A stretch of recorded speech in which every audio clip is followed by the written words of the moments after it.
West fans. I'm feeling really giddy right now. I'm really, really excited right now. I'm so excited. I'm I'm so goop. I hope everyone is well. Um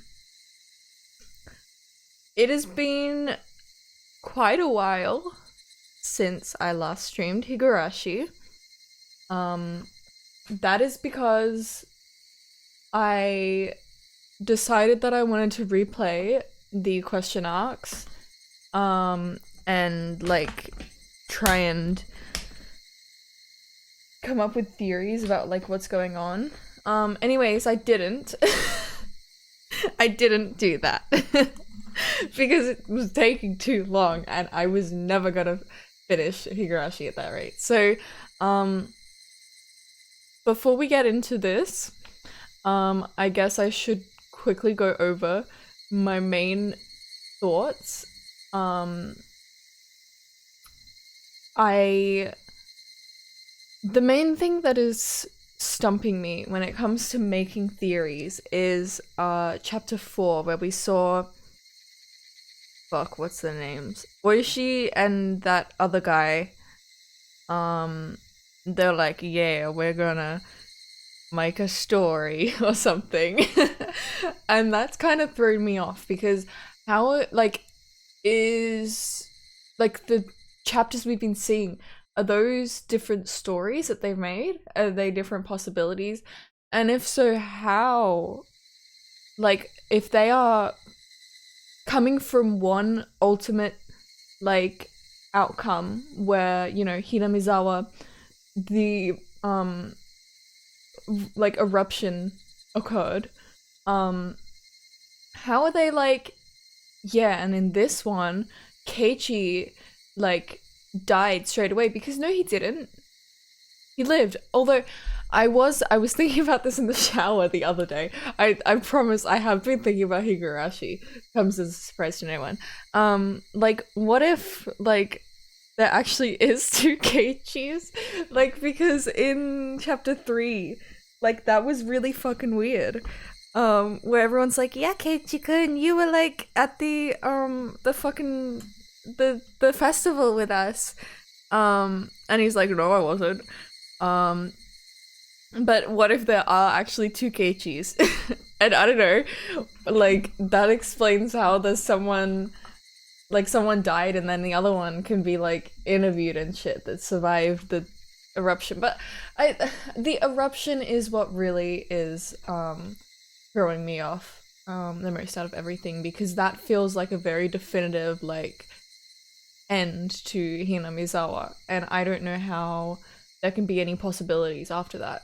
But yeah, anyways, I have a few theories, mostly relating to chapter 3 because I think that's what really stumped me the most. I also find it the most interesting so far. The Satoko's uncle, his body disappearing. I have a theory.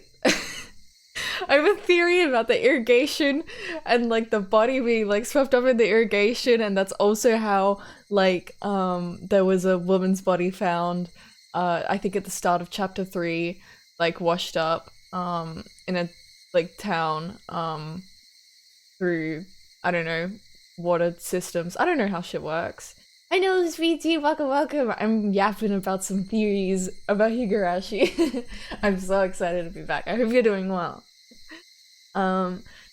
Yeah, so I don't know, the irrigation, that's kind of my insane theory. And my other insane theory is that the Satoko's uncle's bike that Keiichi, Wolfie, hi, yay. Good to have you, but yeah. Yeah, so my other theory, the bike that Keiichi drove into the swamp, I have a theory that that triggered the eruption, the gas eruption. Some like chemical reactions, and in that also some like something to do with the sacrifices of the bodies in like the Watanagashi, like they saw it as like quelling the spirits, but maybe there's some chemical reaction or some like physical like blockage that happens when there's bodies thrown into the swamp that stops it from erupting. I don't know. Anyways, let's go. I'm really excited. I hope the audio is okay because God knows I have not checked it. Meakashi, beloved cutthroat, eye-opening chapter. Welcome to the world of Higurashi when they cry Kai. We've finally reached the halfway point. From the viewpoint of the protagonist, try to find the truth behind the tragedy that unfolds. The difficulty is very high. It won't be easy to comprehend the motive of the perpetrator. Saying specifically the motive of the perpetrator is very interesting. Oh man. Oh man. Alright, let's go, let's go. Oh, I have been not doing console stuff. I'm gonna say skip additional choices. Only PC. I will probably look into it. Oh my god. She dropped her beads in the sand, so the girl cried. For 100 years, the girl searched the sands. They might be in the ocean, not the sand. So the girl cried. For 100 years, the girl searched the ocean. They might be in the mountains, not the ocean. So the girl cried. How many years will pass before the girl wonders if she really dropped them? Oh, I managed to read it all. It's work of fiction. It's work of fiction. 7 keys were attached to the keychain. Instantly, I'm like, okay, this is, the, ritual storehouse. I'm back in it. I'm back in Higurashi, man. Without knowing which key was the correct one, I had to go by instinct and try every key, one by one. On average, I'd reach the correct key within 3.5 attempts. I'd be fortunate if I could open the lock with the first 3 keys. And I'd be unfortunate if I didn't. I had to think of the worst case scenario, getting the right key only on the very last attempt. I fought with my nervousness. My head ached from it. I put the key in and turned it. I just needed to repeat that small procedure several more times, but I couldn't stop shaking. Damn. Even a 3-year-old kid can do something this easy. So are we... Because I assumed it would be Rika. This perspective. I'm assuming so much straight away. So, am I more childish than a 3-year-old? Whatever. I don't care if I'm clumsy. I just need to try all these keys. Even in the worst case scenario, the lock will open on the 7th try.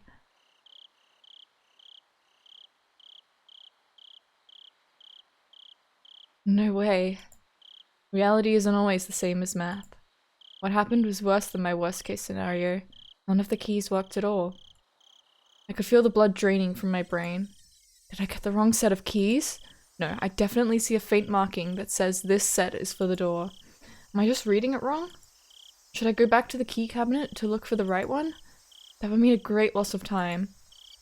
Just by being here, I'm already risking so much. So she got the keys from a key cabinet. Something that could ruin everything might happen at every... I'm making things up. Everything might happen any moment. If I can't open this lock, do I have to go back to the administration office? If there were no other choice, it'd be a waste of time to spend another second here. The administration office wouldn't necessarily be empty at this time. Somebody might come in. I won't be able to look for the right key if that happens. I stood up quickly, as if electrified. I was almost in a panic, and so felt the urge to move. My instinct pushed me. I have to go back there as quickly as possible. It's dangerous to be here, and it's also dangerous if somebody comes into the administration office. I cooled my head, making it as chilly as possible. You can do that? To repress my fear. Calm down, Shion. Mion wouldn't panic in this situation. Maybe I'm just mistaken. Why didn't I try the keys one more time? The next moment, I felt a faint vibration in the air. Somebody was walking somewhere in the hallway. We're in a hallway. If it were a normal situation, I would have known I wouldn't run into them, since the footsteps were very far away. But at the time, I couldn't think calmly.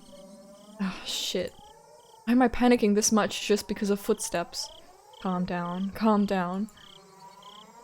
I should be feeling excited instead. Calm down, calm down. I just need to do what I have to do. I should ignore the footsteps because they're not an immediate threat. Pretend they aren't there. I have to listen for something much more important right now. Ah, shit. This key should be hot and cold, but it's pliable and hot. It feels like rubber. How could I stick this into the keyhole? Shit, shit, shit. It wasn't the key that was pliable. It's my fingers that were limp. Ah, shit, shit, shit. How many shits have we had? The key sprung out of my hand and fell to the floor.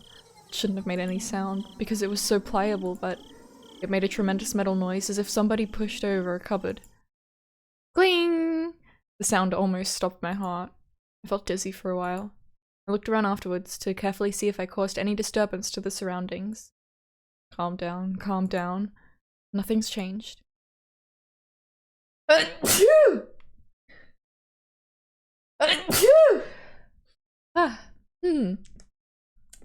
Really, no one heard that. I haven't alerted anyone of anything. I don't hear anything. So, am I safe? Calm down, calm down, calm down. Wait, I don't hear anything? What about those footsteps in the distance? Calm down, calm down, calm down. Are they looking for me after they noticed the sound? Shit. What is that sound I'm hearing? Is it my sweat dripping on the floor? Shut up, shut up, shut up. How could I hear the sound of my sweat? Calm down, calm down, calm down.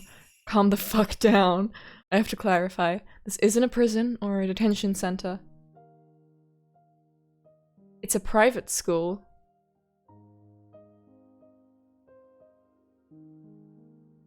Not what I was expecting. At all. I was fully like in Hinamizawa shrine area. Not a normal one though. It costs a fortune just to get in. It's a boarding school that provides education from elementary school to university. Being for girls only, rather than a school, you could say it's a factory that manufactures ladies. Some of my classmates here have never even used public transportation. Really, it isn't normal. To me, saying, "How nice to see you," instead of just "hi" is already insane, and calling the teachers sisters gives me the creeps. I hate the morning and evening prayers, to say nothing of the Sunday Mass. I don't want to memorize the Bible passages, and the Holy Ghost gives me a rash. A rash. If I stayed in this institution, that's what I call the place, for many years, I'd either go crazy or be brainwashed. Most of the girls choose to be brainwashed, but I can't do that. After all, I was more impressed by the political schemes and international trade behind religious propagation than by the love of God which the Bible teaches. Because of that, I've been treated as a problematic child from the beginning. Interesting. I experienced lots of disadvantages as a result. I realized that quickly, so I superficially pretended to be normal. Dude, she's just like Rena, who has a disorder that normal people don't. However, I got tired of acting, so I started to reveal my true self from time to time. I became a problematic child once again. People started to treat me differently once again. It's fun to misbehave, but it wouldn't do anything for me in the long run. So why did I act that way? Why, even though I knew it was going to backfire on me later on? After examining my emotions, I realized that I'd completely had it with my surroundings. I was afraid of being brainwashed in this institution. I can't live here. I won't let them brainwash me. 6 months ago, I decided to escape this place. The moment I made up my mind, I started to feel alive again. I acted ladylike in order to deceive the sisters. Pretending became fun once I'd set my goal. It gave me the creeps when they told me with smiles that it was God's influence that I started to behave religiously. I laughed at them behind their backs. I took on my classmates' duties in order to understand the layout of the school and the schedules of the staff and guards. I soon found out that the security of the school was immensely tight because there were many daughters of important people living there. The guards walked their beat randomly. There were surveillance cameras everywhere. The system that kept out intruders, ironically, also worked to prevent escapees. But that excited me instead. I simulated how to avoid all the surveillance in my head many times. I drew an escape route in the corner of my notes during class and tested if it worked. I strove to acquire any necessary skills for the escape. It was all fun. After all, the situation was cathartic for me. That's who I am. No matter how hard they tried to brainwash me, I'd never change. I'd been waiting for the moment of escape, preparing physically and mentally. First, I needed the courage to escape. I had to be confident of the plan. I had to think deeply about it. I also needed skills and physical strength. I imagined all the possible obstacles and trained myself. It was funny because I was finally able to enjoy gym class, even the long-distance runs. I needed a perfect plan, as well as the physical strength and skills necessary to execute it. Also, supported by those things, I needed determination. I made sure that I had all I needed, and executed the plan. I decided to plant a seed in school before the appointed day. The seed was a rumor that one of the male teachers was having a relationship with a student. I won't go into the details now, but that can turn into an enormous problem in this school. Hey Megajuggles, good to see ya! Hehehe. Hope you're well. The school is limited to girls precisely because their parents want to avoid those kinds of problems. Those parents are mostly important people from various positions. If the romance was a fact and was leaked to the public, the principal would have to commit suicide in shame. In fact, even that might not be enough. In the world of girls, rumors spread fast, especially when they're separated from boys and are obsessed with dirty thoughts. So this kind of rumor goes around really quickly. The sisters try to get rid of that kind of rumor, and they warn the students not to be swayed by it. But apparently, they're the ones who are most swayed by those rumors. This means that I managed to make them furtively deal with something shady. Furtively? I don't know. What is it? Okay, here we go. Lessons. Lessons with Waz. Sorry if this is loud. Furtively. Furtively. In a way that attempts to avoid notice or attention secretively. Furtively. Managed to make them furtively deal with something shady, without contacting families or the authorities. Ow! So if I disappeared in these circumstances, it had looked like I ran away with some teacher. All the male teachers would deny it, of course. However, the school wouldn't believe what they said so easily. After all, there's a dirty rumor going around. By the time the school finds out about my escape, after they eliminate all the other possibilities, I'll be somewhere safe. I tried hard to spread the rumor that I was involved in the forbidden romance as widely as possible. The sisters questioned me a few times, but since the romance was something I'd made up, they couldn't find anything. No matter how hard they tried, they couldn't find any evidence. After 3 months, I was certain that I had created a solid foundation. I swapped after dinner duties with my classmates so that I could adjust my schedule on this day.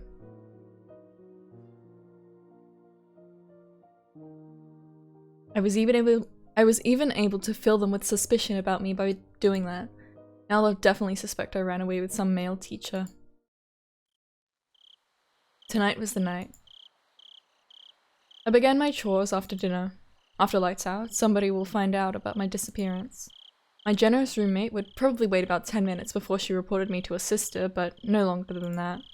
I had about an hour tops. That's enough for me. I took a step off my regular route. That was the first step toward my great escape. I calmed down and thought, the key shouldn't be wrong. This lock is old and firm.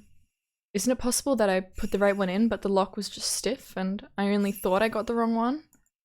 I realized that my nervousness was making me clumsy. The gloves that I'm wearing to avoid leaving fingerprints must be getting in the way too. Damn, she's like... Damn, she's really thought all this out. I'm so interested. I'm assuming that this whole escape thing takes place before the events of what we're familiar with. And I mean, even if it isn't, but I'm pretty sure it is. Because that's another one of my kind of theories, is that one of the things that happens every time is that Shion dies by suicide at the end. Because I think that's happened a couple times. It's happened at least once, which is like a 1 in 3. You know, that's pretty good odds. anyways, she's quite the little schemer. And this is really insightful, like, into why she is the way that she is, if she's been raised here, which I assume she has been.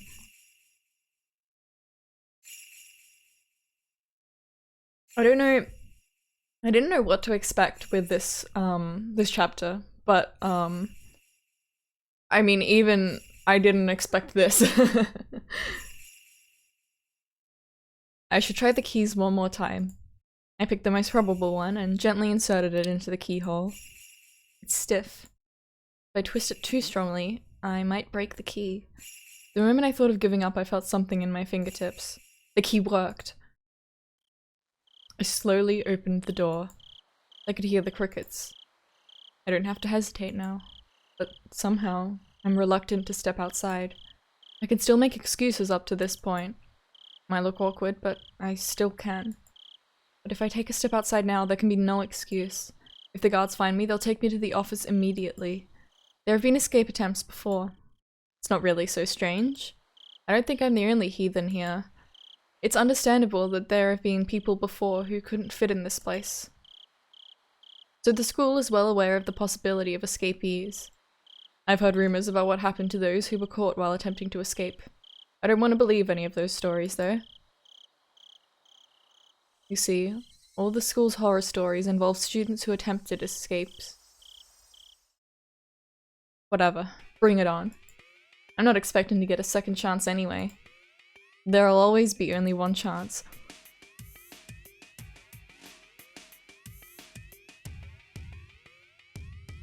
Ooh. Whoa.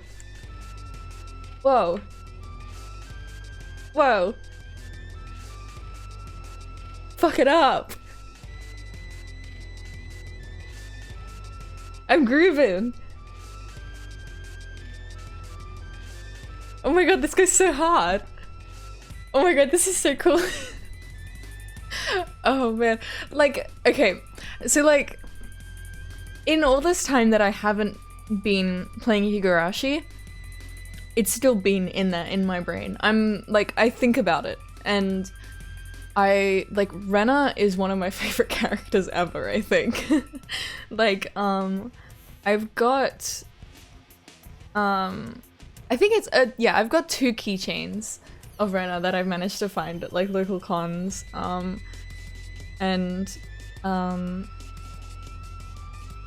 Man, I really like Higurashi, and I'm really excited, and I'm trying not to get emotional. It's crazy that I like it so much. I haven't even fucking finished it. Like, anyways, there'll always be only one chance. Things get serious beyond this door. I psych myself up and push the door open. A strong smell was hanging in the air. Is that normal for the outside? I'd never smelled this strong grassy smell before. Is there something going on? Do I have to be wary of it? Should I go back and wait for another chance? That's silly. There's nothing strange going on. This smell is something I smell every day. I just wasn't aware of it. It's true, isn't it? Even though I pretend to be cool, I'm nothing but a nervous wreck. Whoa, Squish CG! Let's go! Our first Squish CG! If you are not aware, I'm playing this game like a freak. With the original backgrounds, original sprites, and I'm playing it in the original aspect ratio. But I still want to see the CGs, so they're squished to fit this aspect ratio. Calm down, Shion. I can rely on the map inside my head from this point onward. I'd research the locations of all the surveillance cameras. I'm confident that I'll be able to avoid all of them, but I'm not sure about the guards. They picked their patrol routes randomly after all. I feel her voice coming to me now that I've seen her. This is so awesome. I have to take a chance. I can hide myself in most places, but there's an area where there's nowhere safe to hide, several meters. I concentrated to keep my senses keen. Well, I have to depend on my luck in the end. Even if I do my best, the guard might find me by mere chance. On the contrary, I might be able to get away no matter how unwisely I choose to move if I'm lucky. Damn, after all that effort, it just boils down to luck?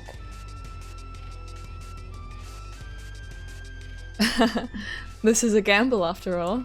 When I realized that, I got excited. Yes, this is a gamble. I'm trying my luck. This is a game to test the determination to change my life. If somebody failed to escape from this school, That meant they didn't have enough luck to survive in the real world. But I'm different. I'm built different. I'm gonna get out of here. I'm testing my luck. Here goes Shion. I ignored the noisy bugs, Higurashi, and concentrated only on suspicious sounds. I heard no threats. The loudest sound wasn't the bugs, it was my own heartbeat. Crunch. Even my own footsteps were so loud they could break my eardrums. With each and every step, my overactive imagination tormented me with premonitions of unexpected run-ins with guards. Countless times, that torture grew too hard to bear, and I thought of running. But if I broke into a run, the noise I made would only draw suspicion. If anyone heard running at a time and place where people shouldn't be, they would realize something abnormal was happening. But if the footsteps they heard were just walking, then they'd likely think nothing of it. Of course, I don't plan on even letting them hear those footsteps. The sneaky sneaker! Wow! I tried to extend my senses to get as much information as possible. I didn't sense anyone's presence. I might have felt safer if I heard a guard in the distance. I'm worried that my senses might not be keen enough to detect everything. Somebody might be right behind me, without me being aware of it. I didn't want to make any noise, so I stopped from time to time. It's like I'm constantly fidgeting. To stop or to run. Something would then urge me to choose from either one. I can't choose to stop. I have to keep going quickly and stealthily. I'm already risking so much just by being here. Running, of course, would be absurd. I know that. The urge to run continued to bug me. Higurashi. My head was filled with those thoughts as I went through this dangerous territory. I succeeded in passing through without running into anybody. I couldn't help but sit for a moment and exhale the rotten air from my lungs. My negative thoughts vanished quickly. Just a little more to go. Just a little more. Just through that bush over there is the fence that separates this place and the outside world. Once again, I strongly felt the urge to run. I suppressed that desire and carefully tackled the final step. The beautiful looking fence didn't seem designed to prevent escapes. I'm wondering, Shion isn't fond of Oishi. I mean, this might be absolutely nothing. I think Mion isn't fond of him either, so like maybe it's just a family thing, but maybe she's like particularly not fond of him because she's like, I don't know, she knows that she escaped from this place and I don't know. Whatever, I don't think I'm goop, I'm wise. While I was worried that somebody might see me climbing up the fence, it fortunately didn't happen. It's even possible that this fence might have a touch sensor. It's too late now. It doesn't mean anything now since I'm already climbing up. From the top, the fence seemed about 7 feet high. I have to go down carefully, just like when I climbed up. I knew that logically, but I couldn't think that way anymore. I chose to jump off with no hesitation. Of course, I regretted my decision during the fall. I got scared because the flight was longer than I expected. I didn't land beautifully. I fell onto my butt. There was nobody around to laugh, and I didn't have time to be embarrassed. I looked around to see if anybody heard my landing. Even the crickets. So many chances for Higurashi. Yet no Higurashi. Even the crickets weren't interested in the sound I made. I felt relieved. I looked at my watch. 5 minutes till 8 PM. It was just a 15-minute escape. Putting a number to it really made it obvious how short it had been. Looking back, most of the time I was just asking myself questions and hesitating. I guess I worried too much. But I can't be too relaxed just yet. There's no guarantee that I fooled all the cameras. This place isn't a bank. There won't be a fire alarm going off even if the guards did see me. It's possible they're rushing this way right now. I can't enjoy the air of freedom yet. This music goes so hard.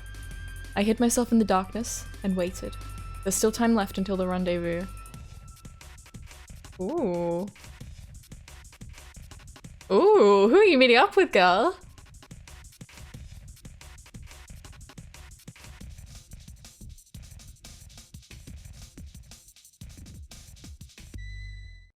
Music's so good. I watched the school premises while waiting, but it looked like nothing strange was going on. The building was lit up, and the beautiful Western-style architecture made it hard to believe that it was a school. It should be armed with electrifying wires, searchlights, and guard dogs, like the prison it is. It's interesting, I don't know too much about the relation, like how, like, I assume this is like, I don't know, a Catholic school or something. I don't know too much about religion, actually. And I know even less about, like Christianity and stuff in Japan. But, like, it's interesting that we go from hinamizawa and, you know, the very, like, it's very Japanese.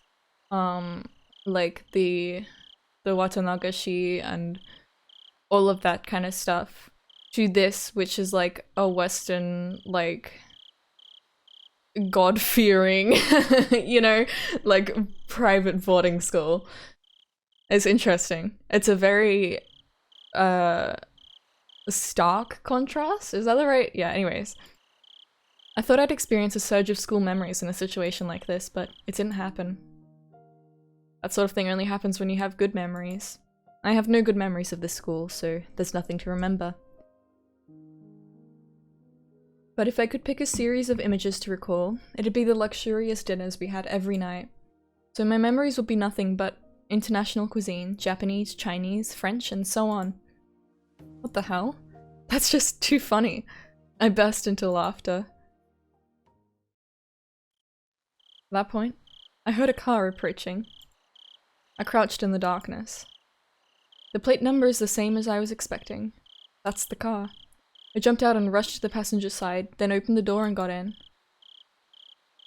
Nice to see you, Shion-san. The driver was a man of early old age. He'd be angry if he heard me say that, though. He thinks he's still middle-aged. He looked at my face and learned that I succeeded. He smiled. The air feels so fresh. I went eat a burger for a start. I heard they serve excellent food in the school, but I suppose you were served nothing but gruel, huh? Okay, I need to open up my Google Doc where I took notes, because I feel like I recognize this name, but I don't know if I do. So I need to, where is it? This will do. I need to search for this name. Yes! It is, it's Shion's driver. That makes sense. That makes sense. See, because he's driving her. Oh. Awesome. No way, dumbass. I was just kidding. Step on the gas if you have time to laugh at me. As you wish. Kasai really did laugh out loud. After telling me to buckle up, he accelerated.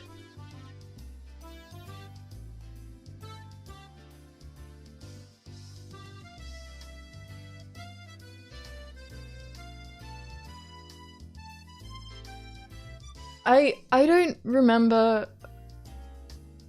when I played the other chapters. The BGM, I don't know if I did the new,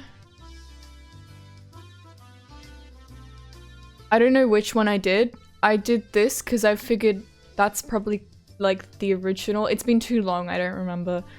So yeah, anyways.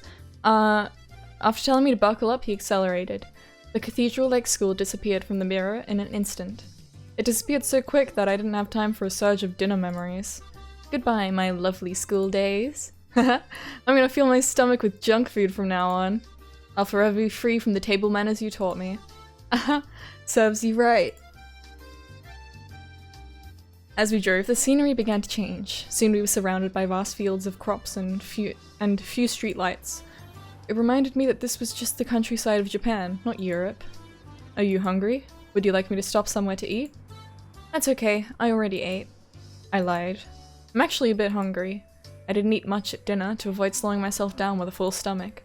I appreciated Kasai's offer, but I didn't feel like taking the time to eat while we were still in enemy territory. It's late, so you'll find only vending machines at highway rest stops. Oh, I've heard they're a hamburger. And udon vending machines nowadays. I've heard they're a hamburger. Huh? What the hell? Will that dispense a cup and the ingredients like a coffee vending machine? That's gross. I don't think it's like that. It usually comes in a can. The burger? Sorry. I can't stand canned food. Still, I thought you might have grown out of it. I haven't, because I can't. Shut up.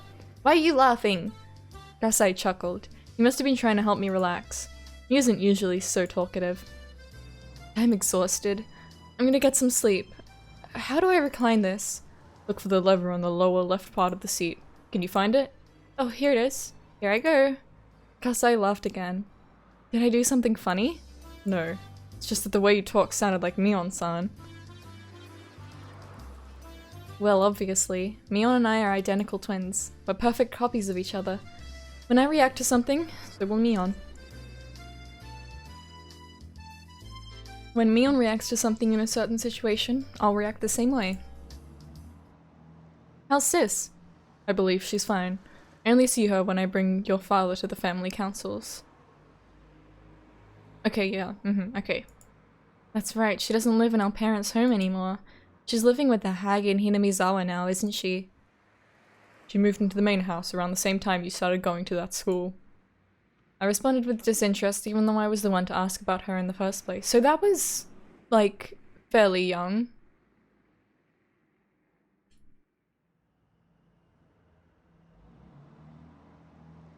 The main house is where Oryo, the current leader of the Sonozaki family, lives. That's my grandma, who I call a hag. But when we use the phrase the main house, that usually means more than just a dwelling. What Kasai refers to is the same thing. Did she change? You mean Mion-san? Yeah. I think she has to have changed if she's living so closely with Grandma. Kasai chuckled yet again. He knows I hate my grandma. I haven't noticed any changes. She's still the Mion-san you know. What about me? Did I change? No, not at all. Kasai responded quickly with a smirk. I haven't seen him for a while though. It's not fun if he answers this quickly. I glared at him, and then he burst out laughing. Ah ha ha ha! You haven't changed at all. That's admirable since you've been in such a strict school for so long. Damn it. Laugh as much as you want. I'm going to sleep. There's a blanket in the back. Please make use of it. Thanks. I grabbed the blanket and rolled up in it. I'm exhausted, but I can't go to sleep. It's strange. Or maybe not. I must be tired from the escape. It's just that I'm still feeling tense. So I have to declare it once again, if only to calm myself. I'm sleeping. I totally am.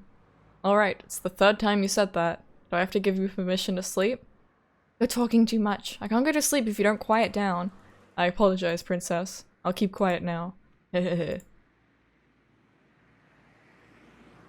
This interaction with Kasai reminded me of the old peaceful days in Okinomiya.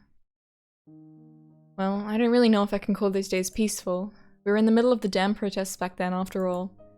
We all united together, and now that I think about it, we pulled a lot of pretty dangerous stunts. If the authorities ever find out what I did, I'd never escape going to juvie. Well, at least half the people in hinamizawa would be off to prison. We didn't think of them as criminal acts, though. It was a war. It might also have been a festival. A festival where every person in hinamizawa joined together in protest. It was a struggle, but it was also fun. It was fun to throw stones at the riot police with everybody. We hid ourselves in somebody's home when they chased after us. We'd even go crowd around the police station, demanding the release of our arrested comrades. When we snuck into the construction site and sabotaged it, it felt more like we were playing at war than conducting one. I got so excited back then. I felt united with my fellow members, even though they were strangers to me, and that memory warms my heart. Yes, the way it felt back then was like helping everyone to carry a sacred— what is this word?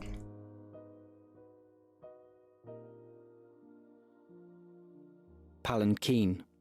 Palanquin. It covered a litter for one passenger consisting of a large box carried on 2 horizontal poles by 4 or 6 bearers. Litter?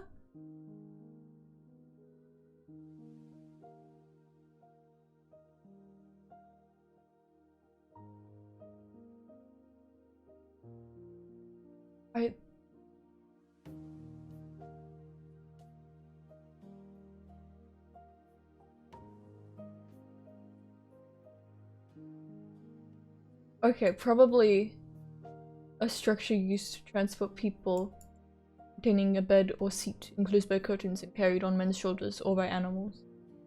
That would probably be it. Probably not probably not absorbent material, typically in granular form, used to line a shallow receptacle in which a cat can urinate and defecate when indoors. Probably not that one. It was like helping everyone carry a sacred palanquin through the village, getting all sweaty and exhausted together. Until we all collapsed face first on the ground, and shared our excitement and cheers with unfamiliar faces over tea. I was just a kid back then. I remember accompanying young men who worked for my dad out to the village to do various bad things. I was arrested a few times. Okay. That's why she doesn't like Oishi. I didn't forget about the dam site protests and shit, but I didn't think about it. It's not like some revelation that's why she doesn't like Oishi. That's just, yeah. I'm getting used to Higurashi again. It didn't feel any different though than when I was called to the teacher's office for forgetting my homework. The other villagers were furious about the dam project, but for those of us who were kids at the time, it's a pretty fun memory. All that came to a sudden end a few years ago. It wasn't only the power of the protest that ended the dam construction project. The Sonozaki family and my dad's organization had worked secretly in the shadows. This is top secret information in the Sonozaki family, but it said they may or may not have— yeah, that happened! They may or may not have kidnapped the Minister of Construction's grandson. Oh my god, I forgot about that. In order to blackmail him. The grandson was found a few days after the abduction. He was found in the mountains of Yagouchi. He didn't simply disappear, and he wasn't demoned away. That means some kind of deal was made secretly. A year after that, the dam construction plan was halted indefinitely. The police suspected the village's involvement and investigated, but they couldn't find any leads. The villagers never betrayed each other. They'd do anything to protect their fellow man. They fabricated fake alibis and fake evidence. It was easy to deceive the police. Gah. The car suddenly shook, snapping me out of it. Must have run over a bump or something. I suddenly realized my expression was a very happy one for some reason.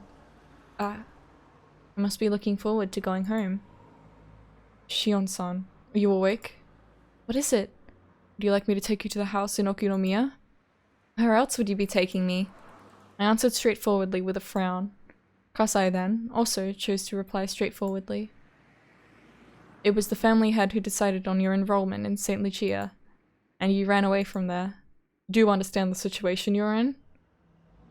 The school grandma chose didn't fit me, that's all. Okay, yeah. Shion-san. I know. Shut up. As the head of the Sonozaki family, the hag's decisions are absolute. Well, I guess that's why she calls her the hag. She probably doesn't like her because she enrolled her there. And nothing like, say, the 3-second rule. Worse, the decision to confine me to an academy far away from the Sonozaki family was made before I was even born. Shion was the name they gave me. My sister Mion has a character that means demon in her name. That was to signify that she's the successor of demons. In other words, she would be the successor to the Sonozaki family and its demonic bloodline. My name, Shion, has a character that means temple in it. This means that I was destined to take the veil and be confined in a temple.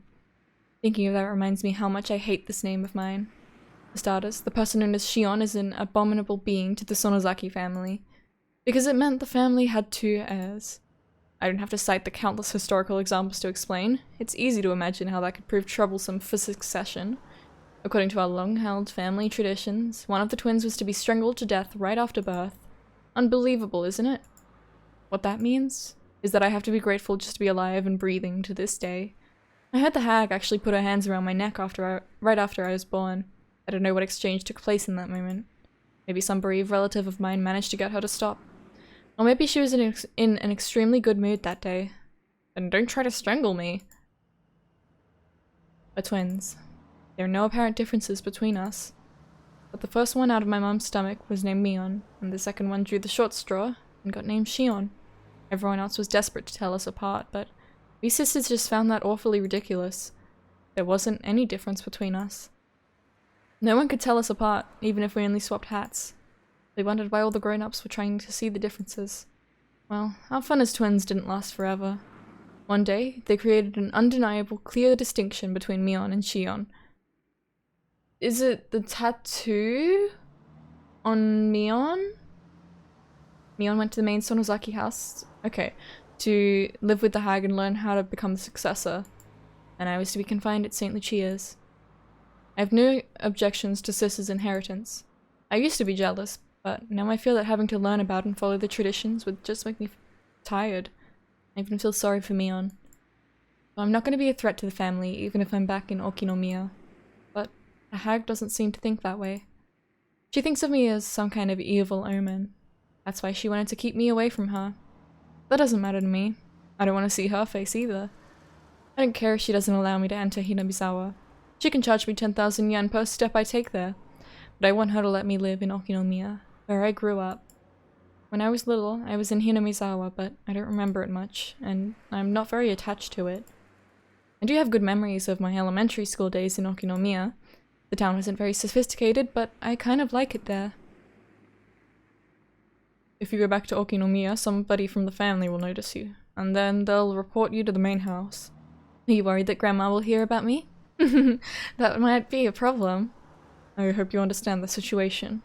Is this why she has a job?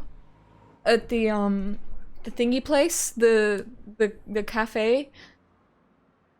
Does she live on her own? What, Kasai? Are you telling me to go back to that awful place? No, I'm not. What I'm trying to say is, you want to know whether I'm prepared or not? I just hope you understand what might happen. Well, I know what you mean. You'll be held responsible for helping me escape if things go bad, right? You should caress your pinky finger while you can, Kasai, before they take it away from you. Hehehe. You should look forward to being rolled up in a futon mat and thrown into the Onigafuchi swamp in that case. Maybe they'll send you to the torture room in the garden. I heard there's a big torture room in the main Sonozaki house. I've never seen it though. I heard they used to torture and kill the enemies of the village in there. It's just awful, really. I hope I didn't end up as a victim of that place. Okay, everything's gonna be alright.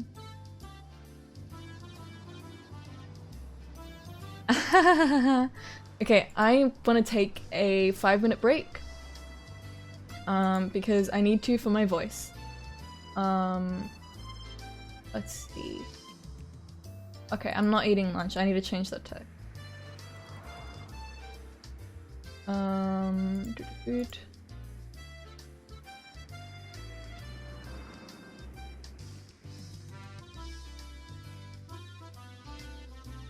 Alright, I am going to run a 2-minute ad break.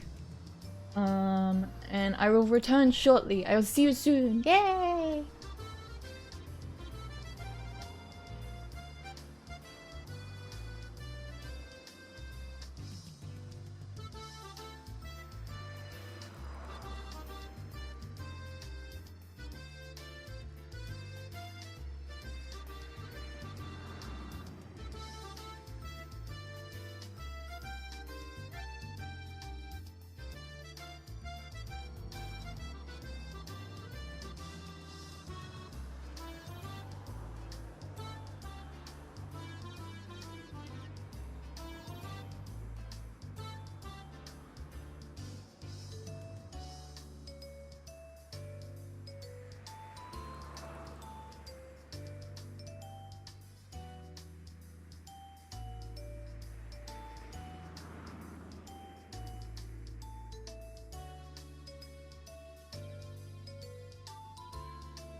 I'm back. I'm Les.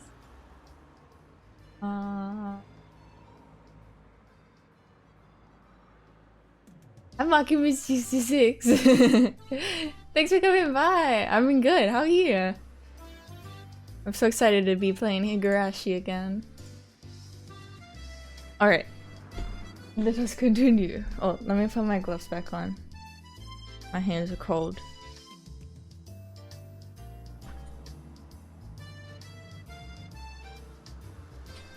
Alright. You really resemble your mother. In the way you take chances, I mean. That's normal. She's my mom.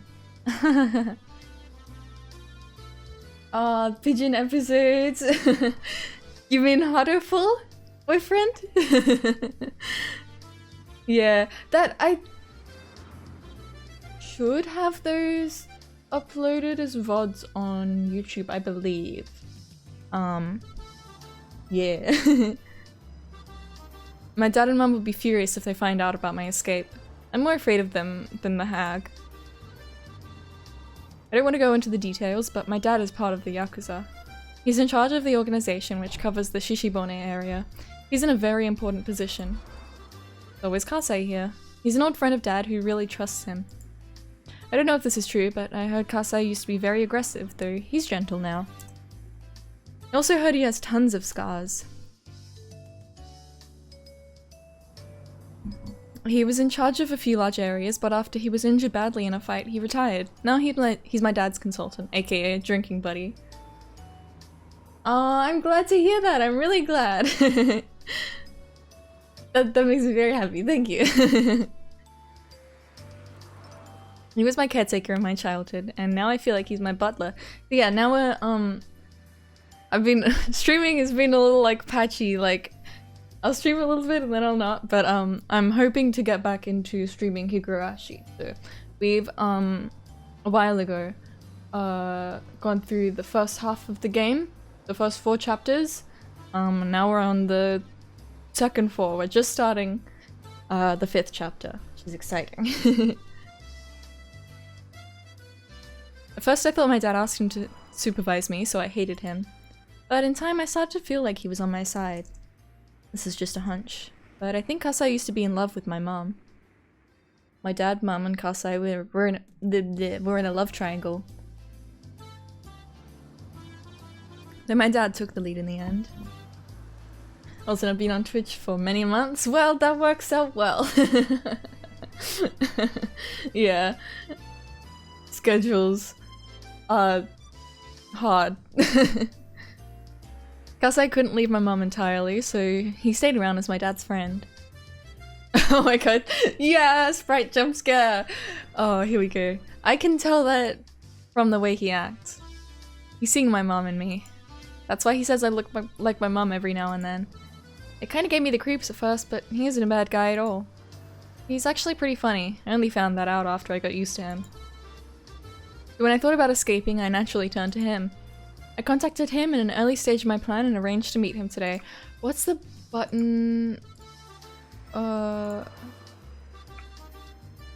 P. Okay. It's so long. That's why I wanted to change to this. He's so long. Whoa. He's so cool. Wanted to check on my literally 5 channels that I follow. Oh wow. Well, it's good timing, huh? The sprites of this guy are so different. I contacted him in an early stage of my plan and arranged to meet him today. You could call him a conspirator. Not surprising that he's worried about my return to Okinomiya. Considering the rules and traditions, cutting off his pinky finger isn't too far from reality. I might be rolled up in a futon mat and thrown into the swamp for real too. Yay! Even so, there's only one place for me to return. I'm going to Okinomiya, and nowhere else. That's my hometown. This might be a kind of homesickness, but I don't care what it looks like. So what are you gonna do? The Sonozaki family is everywhere. Well, I'll lay low for now. If somebody sees me, I'll tell them I'm Mion. But then, I wonder what happens, because she was showing herself at the festival as Shion. So she must have worked something out, because surely people would report back to, like, the Sonozaki family being like, hey, Shion's here. Then what? Then after things calm down a little bit, I'll start talking to my closest relatives. I know they'll be on my side. I know some people who covered for me when I had a fight with my dad once. I see. They're trying to create a... What the fuck does that mean?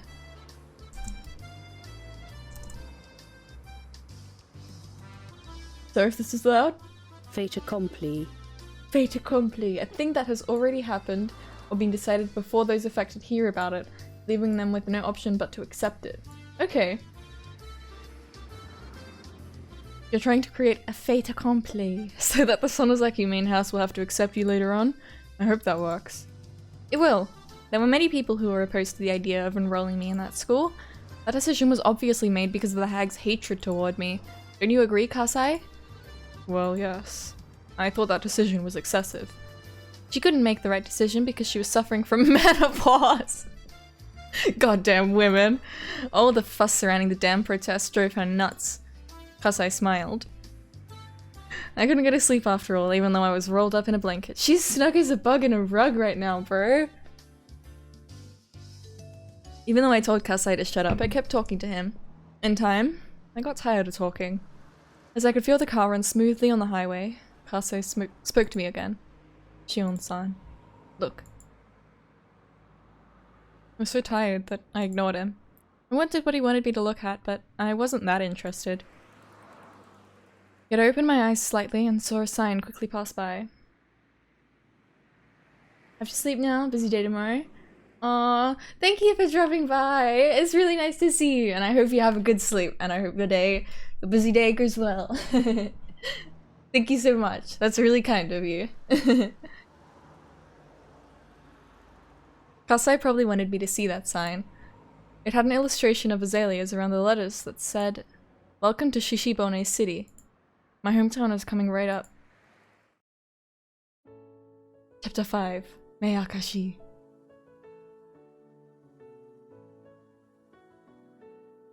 Do I click?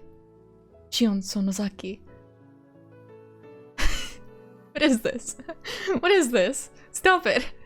Keiichi Maibara Mion Sonozaki Bifuru de Reryugu Satoko Hojo.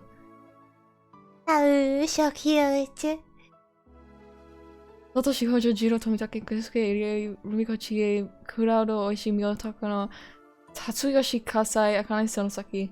Akane Sonozaki? I guess that might be the mother? Higurashi when they cry kai. Higurashi when they kai.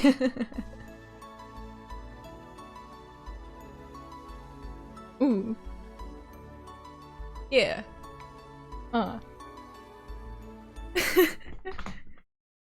Chad, I love Higurashi. The notebook's beginning! Okay, let's save. Under chapter 1. Ooh! Ooh! Wah, wah, wah, wah. Okay. June 1982. Satoshi Hojo disappeared several days after the Watanagashi festival. There were 3 possible reasons for his disappearance. One possibility is that it was an accident. Dead bodies sometimes end up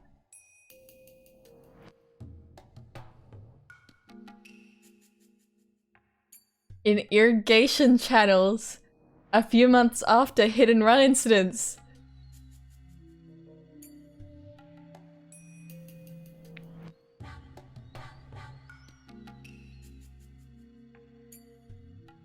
I've never been so happy in my life. I've never felt so smart in my whole life. Even if every other thing I've thought about ever is wrong, in this moment, I am delighted.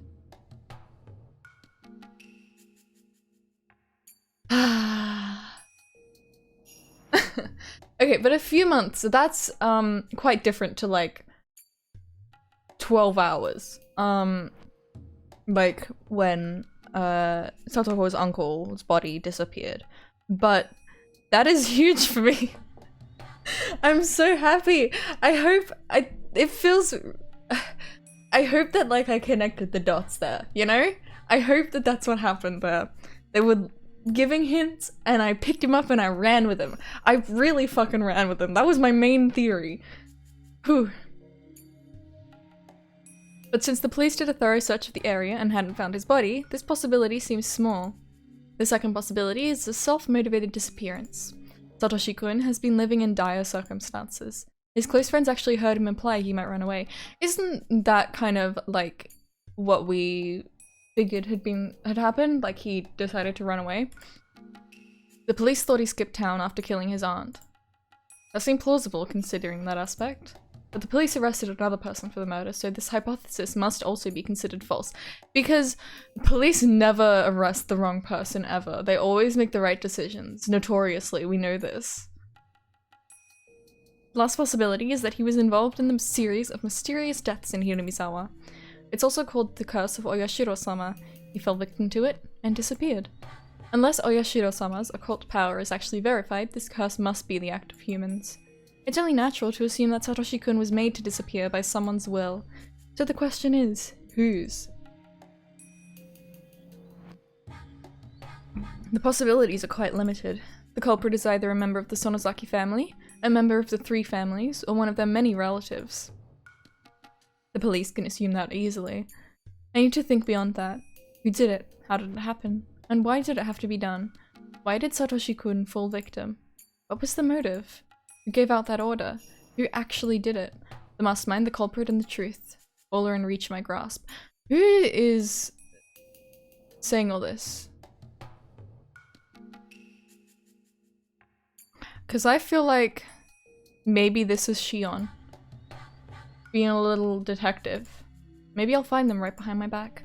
But even so, I can't reach everywhere. There are parts of my back I have to make an effort to reach. Clenching my teeth and cracking my joints so that the tips of my fingers can barely touch them. The truth is hidden in places like those. I'm writing this because I need to organize my thoughts and memories. Nobody will read it other than myself, but if somebody does, that means that either I threw these notes away because I no longer needed them, or I fell victim to the curse of Oyashiro-sama in the middle of my attempt to solve the mystery. If it was the former, that's okay. But if it was the latter, please. I want you to help me. Please help this powerless young girl. It's Shion. It's Shion. It's Shion. It's Shion. It's Shion. Oh man.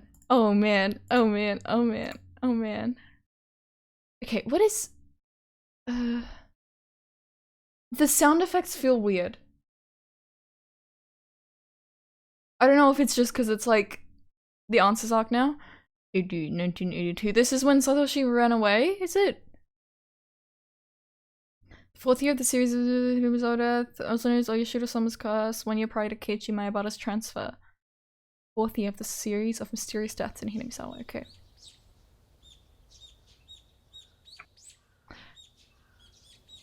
Let me see.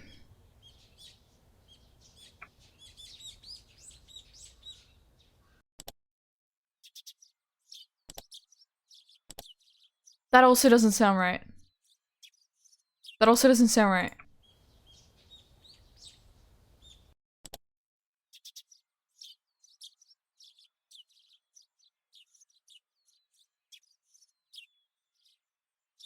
Okay, wait, let me look up. What do people suggest? Higurashi mod.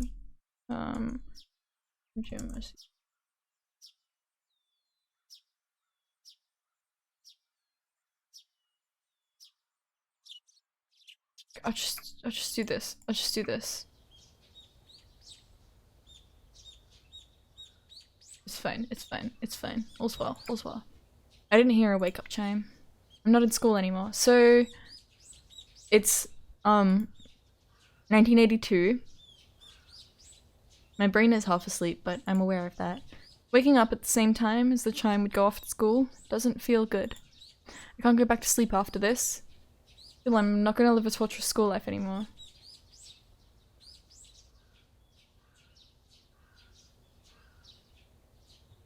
I can make today either happy or boring. It's up to me. Yay! That's really positive. I feel like I'm alive for the first time in a while. I didn't have any other clothes, so I was still wearing the school track uniform.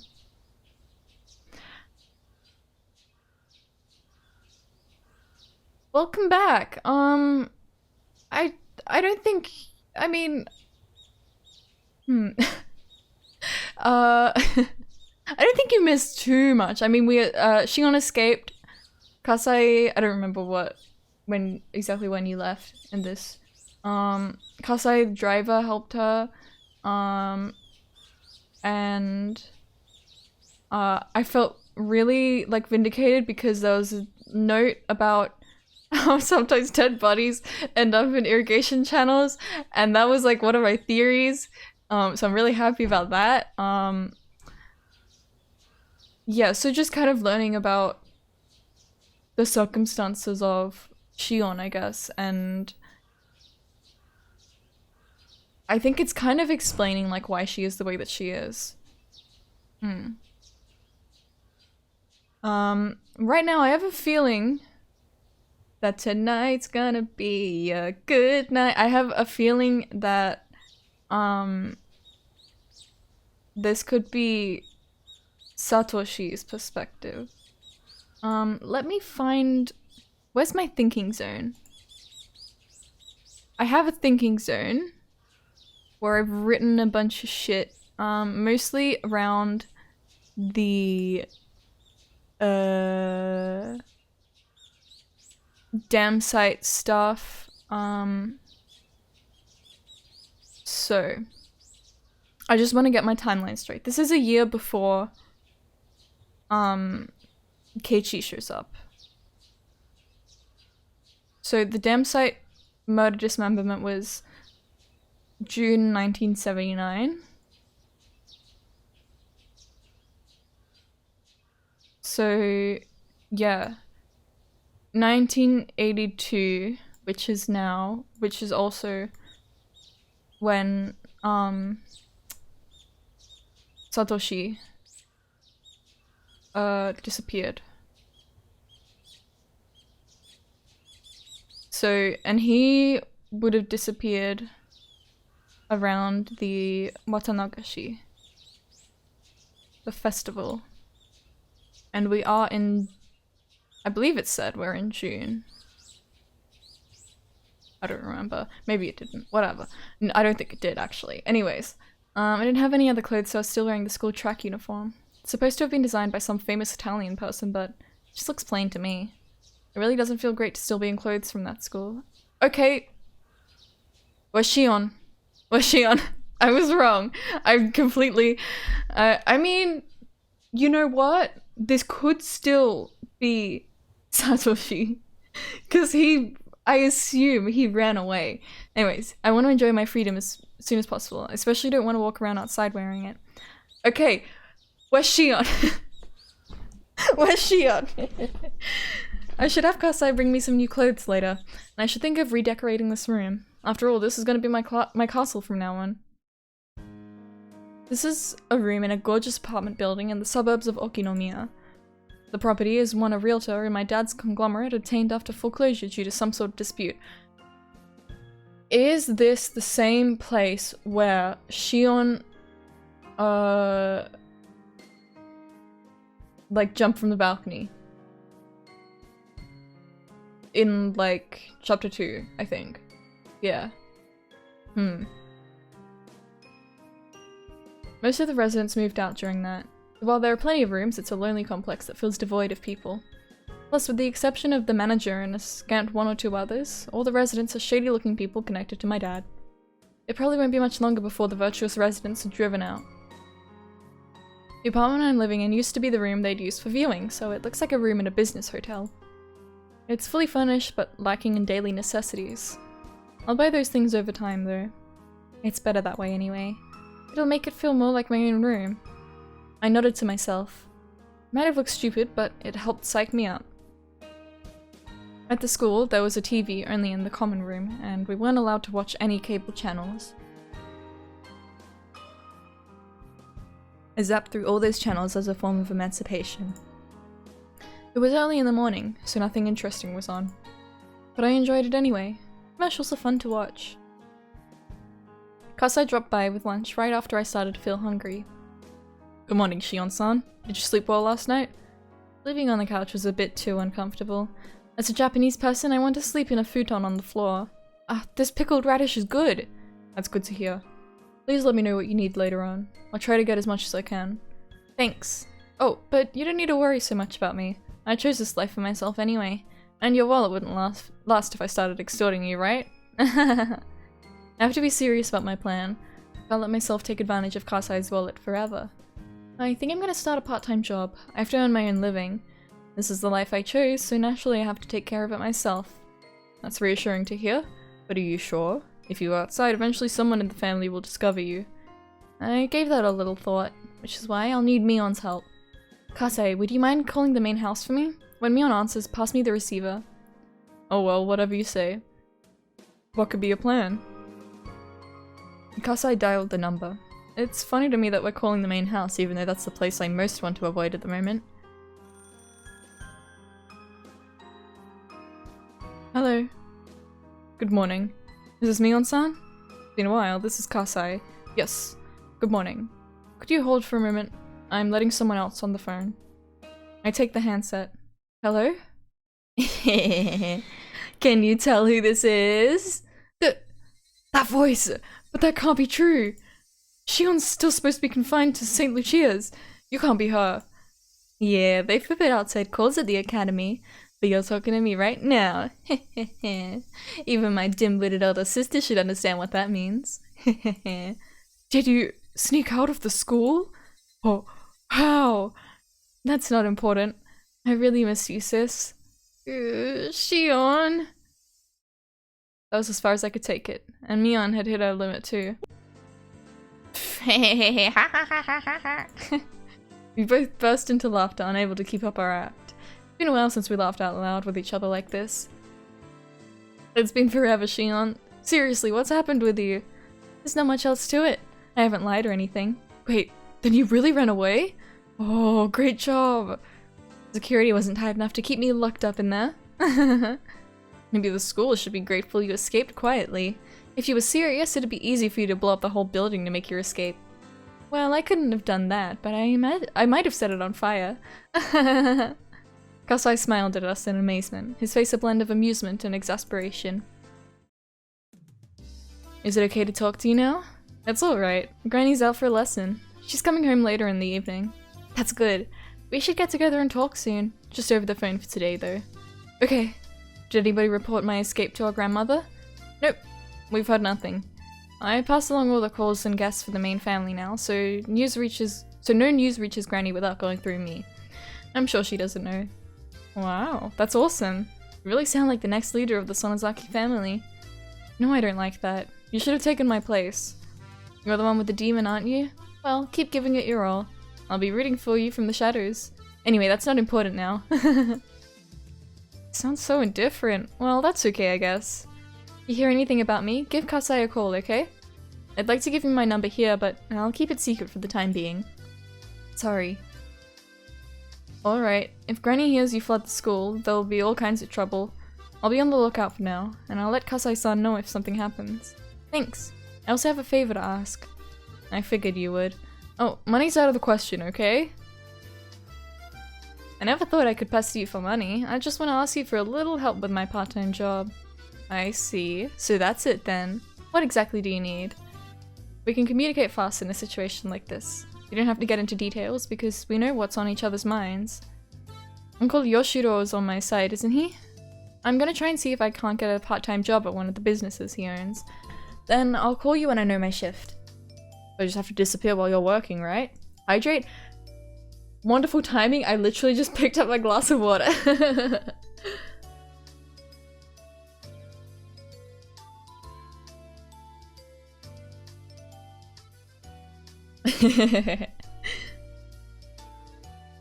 That's a little taxing. What are you saying, sis? Are you turning down your only sister's request? Seriously? Alright, I'll do it. I wouldn't want to see how you'd retaliate if I turned you down. Thanks. I'll buy you a cake from Shlanke Bertha's. I'll throw in tons of pretty tarts too. Shion. Schlanke Bertha closed last fall. Huh? Oh, is that so? Yeah. The owner had a stroke. He reopened the store once, but he got sick again. So he had to shut it down. I see. That's a shame. I won't be able to eat their Mont Blanc cakes to my heart's content anymore. I was disappointed that my favorite cake shop had closed down, but more so that this town had changed without my knowing while I was gone. It was kind of regrettable. Are there any other changes I don't know about? Yeah, there are some. I'll tell you when we meet up next time. Thanks. I'll tell you about my school life. Let's set a date. I'll call you. Alright, I'll see you then. Mion? What is it? How are you? I'm fine. I'm glad to hear that. I'm hanging up now. Okay, see you. It's really been a while since I last talked to her. I put down the phone and heaved a sigh as Kasai brought in some tea. So, how did it go? Do you remember Uncle Yoshiro, who was in favor of me staying? I'll talk to him about my escape and ask him if he can hire me to work at one of his stores. You sure? Some other relative might find out. That's why I asked as a favor. I'll contact her when my shift is set, and she'll disappear while I'm working. Do you get the picture? Kasai looked puzzled. Not really that difficult to grasp. It's simple. If somebody finds me at work, I'll tell them that I'm Mion. Do you get it now? Normal people wouldn't buy this kind of plan, but Kasai knows too well how easy it is for my sis and me to trade places. That's audacious, or shrewd I should say. I'm impressed. Is that a compliment, Kasai? Hehehe. Kasai looked amazed. Things go south, it'll affect him too. Considering the rules of my dad's profession, he won't be able to get away with just a mere apology. That's why he doesn't want me to do anything too risky. I think I have to make it up to him, since he helped me escape, even knowing that risk. Here we are. Alright, no problem. If I find somebody talking bad about you, I'll beat them up. Thank you so much. I knew I could rely on you, Uncle Yoshiro. Uncle Yoshiro pounded his chest with his fists after offering me his assurance. He seemed glad that I turned to him first. I'd be happy to help, since I'm so impressed that you're trying to support yourself. If you were here for money, I'd turn you into your grandmother right away. What? You're scaring me, Uncle. I knew he was reliable. He understood my situation straight away and promised to help. Manager, here's the shift chart. I'll put it here. One of the store clerks brought out a work schedule.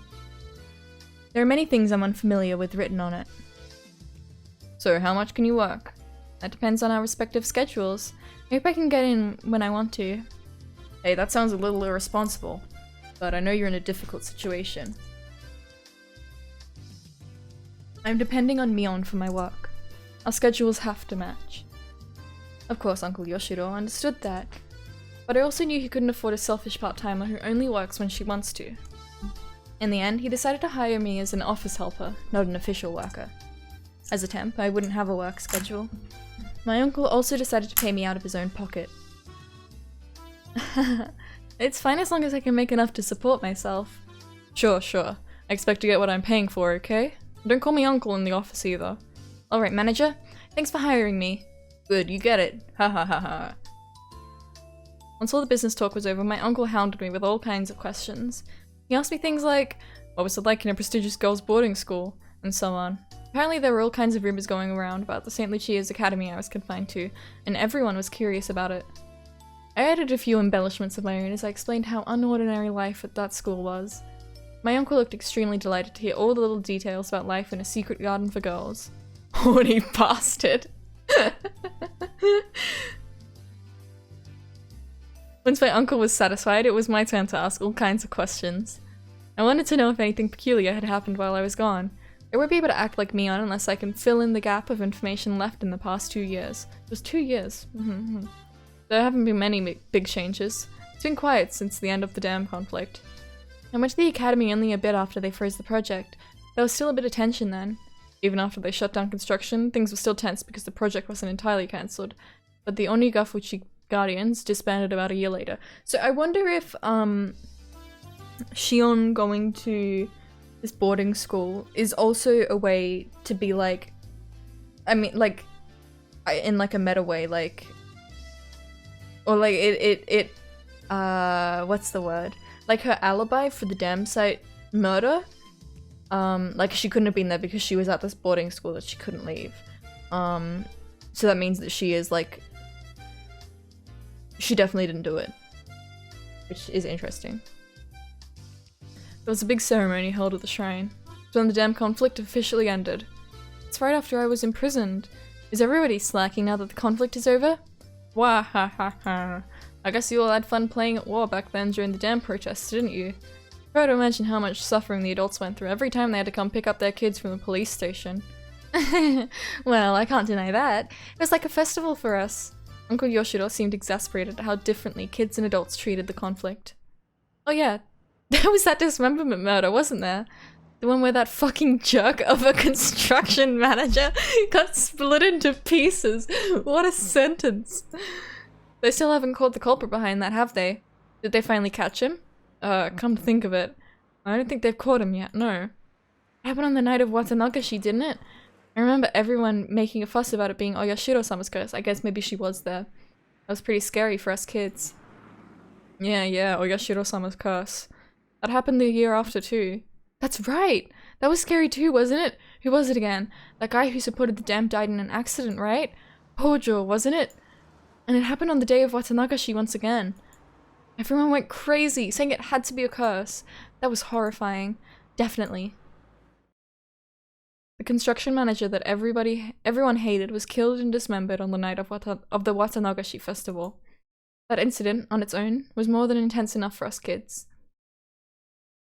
Everyone hated that guy. Worse, part of his body was never found, which made it almost a ghost story amongst us. Sorry. We seriously believed that the severed right arm was roaming in search of the body it belonged to.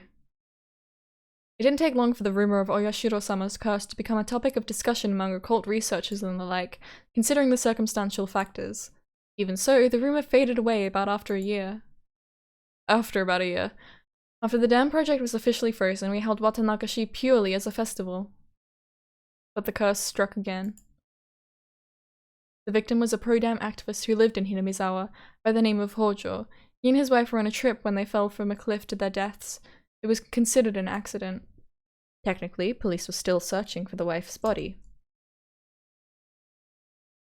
If I remember right, they never did find it, did they? Once again, the man most worthy of Oyashiro-sama's curse fell victim on the night of the Watanagashi festival. So the fuss over Oyashiro-sama's curse rose up again. Until then, Oyashiro-sama wasn't considered very important. At least in the world of us kids, it was just the name of the object of worship in the shrine. Nothing more than that. I'd seen boys peeing on the archway, and I once stuck my hand into the offertory box. The existence of a god didn't matter much to us, but after 2 consecutive occurrences, the kids no longer doubted the existence of a curse. Real shaking in fear of Oyashiro-sama. Everybody suddenly became interested in the old stories about him too. We quietly listened to the musty old stories the elders had to tell. And we started genuinely believing in the tales of Oyashiro-sama's miracles, which any of us would have laughed away before. Oyashiro-sama's rules were awfully simple and clear. Enemies trading into Hinamizawa will be cursed. Villagers leaving the village will be cursed. What defined the village was terribly vague. Were we never allowed to leave Hinamizawa village? Was going to Okinomiya still safe? Was a single step enough to be out? Was a 3-day, 2-night hot spring trip still safe? We kids tried to draw a line. It was decided in the end that if you had a house in Hinamizawa or Okinomiya, you were safe. And it was okay to go on trips if you had a house in either area. I know it's weird, but those rules were made up by kids after all. According to those rules, I'd be cursed since I lived at a boarding school in such a remote area. I couldn't say it out loud because I felt embarrassed. But, in fact, I was a little scared of the curse. Yeah, it happened again the year after. It sure is scary when it happens 2 years in a row. I still believe in Oyashiro-sama's power. Shion-chan, what are you saying? Don't you know? No? About what? Oh, right. You went to that school before it happened. That's why you don't know. Uncle Yoshiro grimaced as if he said too much. As though he'd mentioned something I shouldn't know about. What is it? You can't leave me hanging like that. Well, I think you're mature enough now. Hey, if you think my body looks underdeveloped, you should see an eye doctor. Either that or you're a pedo. What? What? Okay. Oh, okay, I'll talk. It happened again the year after that. What happened? What are you talking about? Tick. When I was very little, I always had this tick before I had something bad. It was like a gnome who lived inside me was giving a warning? What the fuck do you mean?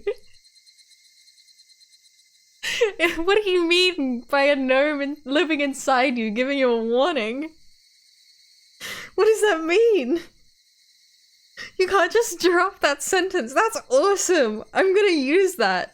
I'm gonna, whenever something, like, oh my god, the gnome that lives inside me is giving me a warning. Like he was poking me with a small needle. When I felt this tick before my parents called me, they'd always either chide me or tell me something bad. So I used to run away when I felt it. But my senses seem to have grown dull over the years, even though my gnome poked at me. I just sat there. What the fuck? That's so awesome. Year after the death of the Hojos, it happened again. Last year, in other words. Did it happen on the day of Watanagashi? Again? 3 years in a row? That's right. You know there's a shrine at Hinamizawa? The Furude Shrine? The priest suddenly died on the night of the festival. They said that the cause of death was an unknown illness. You know, I'm feeling like going through this again, I'm feeling more and more suspicious of Rika. But like, she's a baby. She's just a little baby. I mean, she's not, but like, she's really young. But like, all of it is surrounding her. Anyways. On the same night, his wife threw herself into the swamp. There was a big uproar. The mayor even had to hold an emergency meeting. Among us. Okay.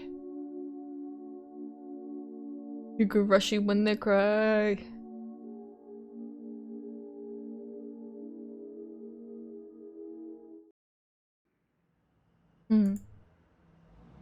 I don't think the bit about the illness is true, but his death was very sudden. The priest was busy preparing for the festival, and he'd gotten sick around that time, so I guess he died of a heart attack or something. But it's just crazy that somebody died on the day of Watanagashi again. It's the 3rd time in a row. It's unbelievable that so many people have died on the exact same day.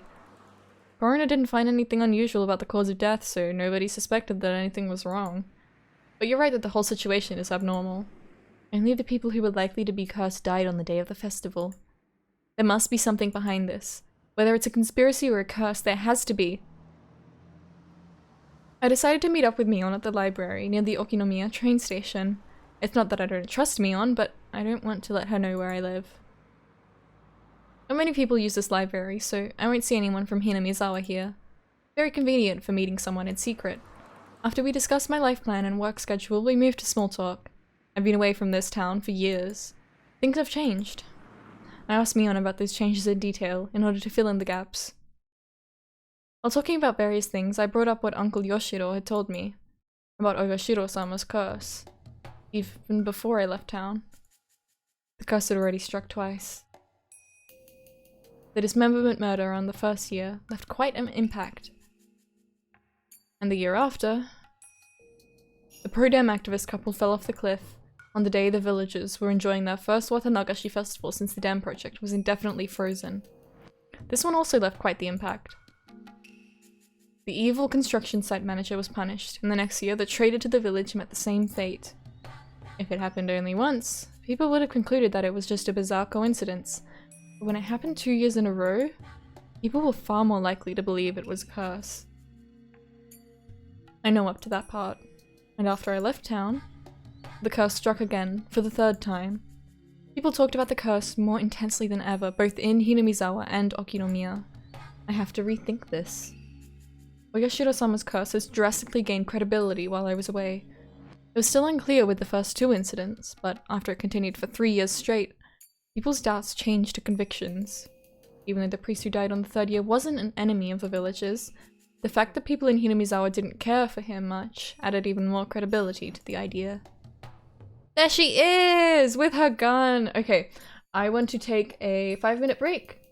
For the sake of my voice, I'm gonna run a 2-minute ad break, and I will return. I will see you soon! Yay!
Alright, let's continue. Wasn't the priest hated by a few? I think next break I take, I'm gonna get some soup. Especially by the committee members? Yeah. They criticized him for being a fence sitter. Before the end of the dam conflict, the protesters were all taking aggressive stances, so they didn't like how soft he was being. This music was so hard. The priest had looked strict and scary. The way he spoke was always so formal, but in reality, he was very warm and reserved. Maybe it was because he was a son-in-law, having married into his family. Interesting! Interesting how, like, the Sonozaki family and I guess the Furude family are like, is like the women-led, like the inheritance and stuff, it's like women. I'm sure the priest and his personality were the perfect fit for managing the shrine that was used for summer festivals and village meetings, but that gathering spot style atmosphere of the shrine changed completely when the dam war broke out and it became the headquarters for the Onigafuchi Guardians. Prior to the dam protests, hardly anyone worshipped Oyashiro-sama. Of course, the devout elders paid worship to him, but the average person treated our god like how you treat fortune-telling. Once the dam protests began, Oyashiro-sama was suddenly hauled out as the symbol of the village's resistance.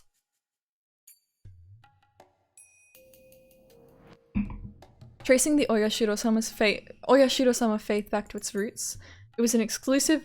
When you see the small text, it's like, oh my god, this is gonna be long. Oyashiro-sama needs to learn to chill though, for real! Oh my god, he needs to stop cursing people. It's like, it's unnecessary at this point, man. Take a chill pill. It's okay. It was an exclusive elitist faith that believed its members were descended from a holy ancestor, different from the masses at the foot of the mountain, and that those tainted masses should never come near the village. Of course, such self-centered ideology wasn't acceptable anymore in peaceful post-war Japan. So this doctrine was abandoned over time. Still, that idea remained, and they trudged it back up to fan the flames of nationalism and unite the town against the dam project. I find, like, the history of hinamizawa super interesting. I think it's really like well written, and like the whole dam protests and stuff, it's really realistic. Like, it's really, yeah, I really like it. With the revival of those ideas, things only grew more radical by the day, and it didn't take very long for the Onigafuchi Guardians to become aggressive. After that, we were in a state of war. 100 million, burning as one. Kill the white savages, want naught but victory. Adults and kids were gnawing at the bit, avid to repel the foreign invaders. Describing it like that makes it sound kind of awful, like a reminder of the dark times of wartime Japan. But like I said before, for us kids it felt less like a war and more like a village-wide festival. Yet despite calling it a festival, dissenters were treated coldly. Higurashi lore is cool, it's just getting lost once you do any kind of diving into it. Like getting lost in the lore, or like yeah, I think like there's so many layers to this story. It's so interesting. I'm so happy to be playing this again. Heartlessness lived up to the expression wartime regime. The Hojo couple who voiced their acceptance of the dam project in the midst of that atmosphere were truly brave. Then on the second year of the curse they died in an accident. And everyone believed it was Oyashiro-sama's curse without question. They were branded traitors and enemies of the village. The Hojo couple faced worse than just being ostracized as traitors. Everyone gave them the cold shoulder and talked behind their backs, witnessing things and then being, wait a minute, but then how does this happen? Or this even now doesn't make sense. Yeah, it's like, yeah, there's so many different bits, like all playing like into this one story somehow. And like you're like, oh okay, so then that's why that happened, but then it's like there's this other thing. And yeah. I'm so interested to see how it all plays out. The only person who didn't treat them badly was Priest. While the priest never objected to the anti-dam movement, he also never objected to the Hojo couple's advocacy for accepting the government's eviction and restitution to rebuild new lives. Those unforgivable Hojos became a slogan as the three families, especially the Sonozakis, united the village by turning them into scapegoats. They must have found it very shameful to have a fellow member of the three families approve of that, especially when it was the priest of the shrine that had become a symbol for the dam protests. As central figures in hinamizawa, the three families were the backbones of the Onigafuchi Guardians, so a difference of opinion was undesirable, and the priest was never accused of anything. But secretly, people whispered that he was a heretic, that he was unfit to serve as Oyashiro-sama's priest, that Oyashiro-sama's curse would soon strike him down, along with other rumors. Don't you think the priest was more mature than those around him? He was pretty cool, managing to keep his head and remain neutral while everyone around him grew fervent. I thought Mion would share my opinion when I chimed back in. When Mion gave me a forced smile, and didn't agree with me, I was taken by surprise. If he were really mature, I think he would have cooperated with the others. He should have appeased them. He wasn't just the head priest, he was also the head of the Furude family. That was a time when all of Hinamizawa needed to be united, so having one of the families, who were supposed to serve as examples, disturb that harmony was... I don't know if that should be called mature. It's hard for me to tell. I was taken aback. I barely managed to say the following. Even though we were identical twins, we still had our own unique identities. Every now and then, our opinions differed. But usually only over some trivial matter. We've never had a difference of opinion this big. It wasn't an enjoyable feeling. I decided to probe her some more. I don't really like that word you used. Peas. What are you trying to say? Are you saying the priest should have thought of the village as a whole and kept his opinions a secret? Meaning people shouldn't assert the self before the whole? I'm not going that far. It's just, I thought that as a member of the three families, he should have acted more carefully, that's what I mean. Mion faltered a bit as my tone grew more like a cross-examination. Somewhat thinking my oita. I realized I was speaking a bit too harshly. What Mion expressed was probably the more mature opinion on our scale. When everyone needs to work together to stand up to a vast enemy like the government, people should refrain from actions that would destabilize that alliance. Writing it out and reading it now, I can understand that.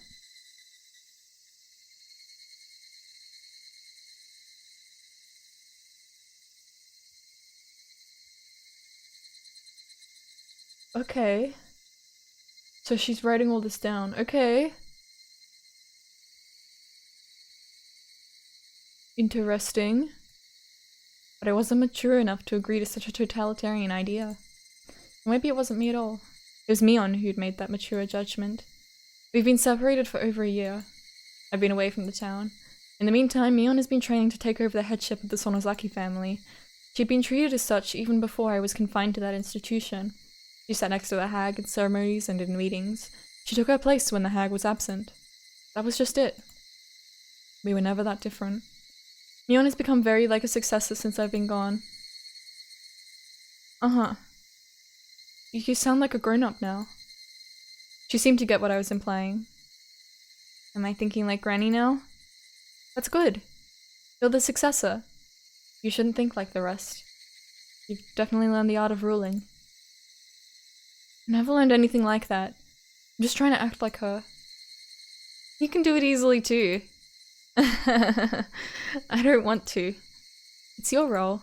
Well, don't try too hard or you'll tire yourself out. I didn't mean to be cold, but Mion seemed to take it that way. She smiled as if trying to pacify me. I smiled gently back at her.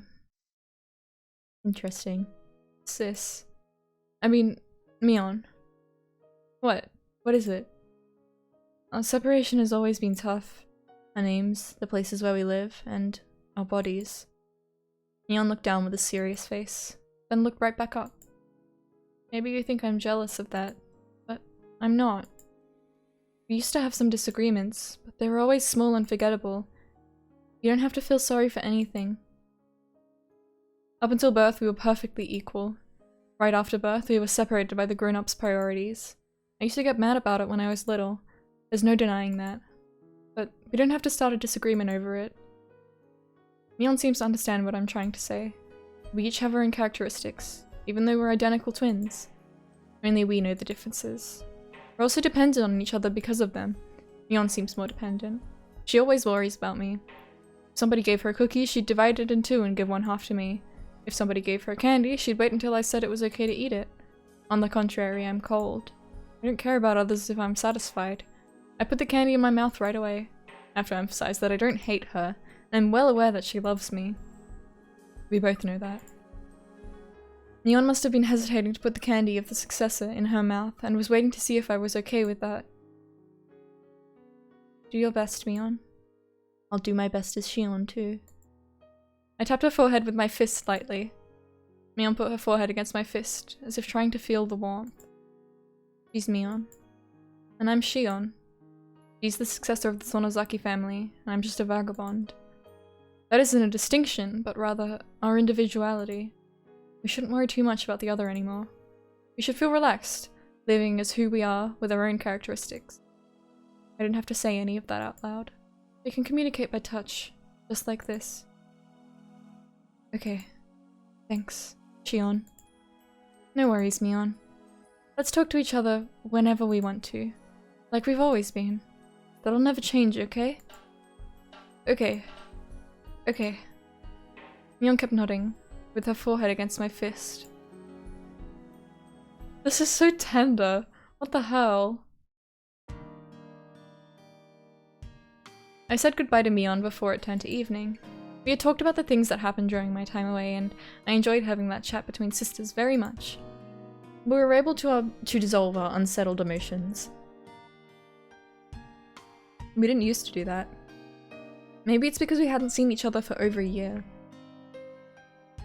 Phew. It was late afternoon. My heart felt lighter now. I stretched and looked up at the sky. The sky was clear, blue, and far away. No matter how tall I grow, I'll never be able to touch that sky. I'm Shion Sonozaki, a girl who escaped from the life she was forced to live. Nobody will praise me for what I did and what I'm going to do. But this is what I chose. I can think maturely too. I psyched myself up. I should go shopping for dinner. Though I have Kasai's help, I need to save money. I love junk food, but it'd be cheaper to cook. Ironically, the culinary classes from that evil school will come in handy. Why not go to the shopping district in Kami Ishiki? I'm going there, then I need to take the other street. The cool breeze in the late afternoon felt nice on my skin.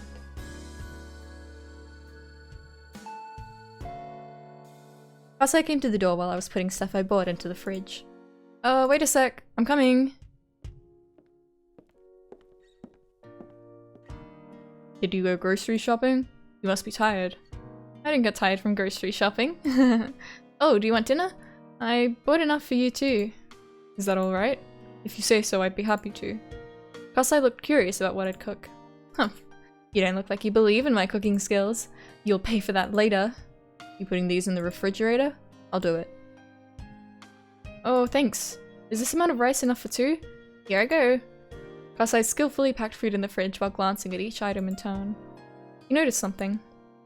Shion-san, do you still hate canned food? I hadn't bought any. That was, of course, on purpose. Must be hard to avoid it.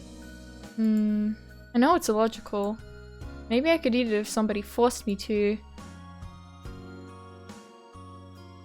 Oh. I wonder if her dislike of canned food is because of the canned human meat thing.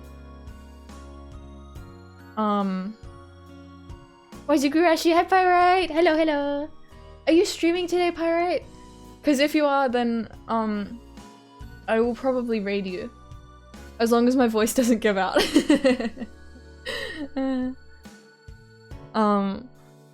By the way, this is like halfway through the whole of Higurashi, so if you're, ever interested in playing Higurashi, spoiler warning. I don't know. But yeah, it's good. It's great to see you. I hope you're well. It's been too long since I played Higurashi, so I'm so excited. I'm so happy. I'm so goofy and wazzy. No, on second thought, I definitely couldn't. I feel really sorry. I know I was out of line then. Please forget about that story. Is it he told her about the story? Shut up. Men shouldn't hang around in the kitchen. Go watch TV or something. Guess I chuckled and left. I know this sounds stupid, but I hate canned food. Somebody told me there was canned food in a meal I just ate. I'd throw up. It started with a silly thing. Outside told me a horror story when I was little. You know, one of those urban legends. I'll just listen with my ears and not my brain. Yay! About meat made from an unknown source. Like those rumors about how when there's worm meat mixed into burger patties or dog meat in beef balls.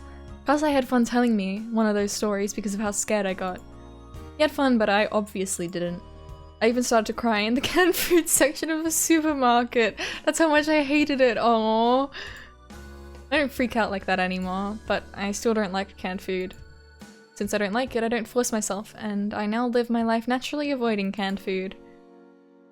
One of the big differences between us twins is that Mion doesn't have this issue. Asai feels responsible for this, but he can't rid me of that fear. Still, a flaw like this is actually a good thing, otherwise I'd be too perfect.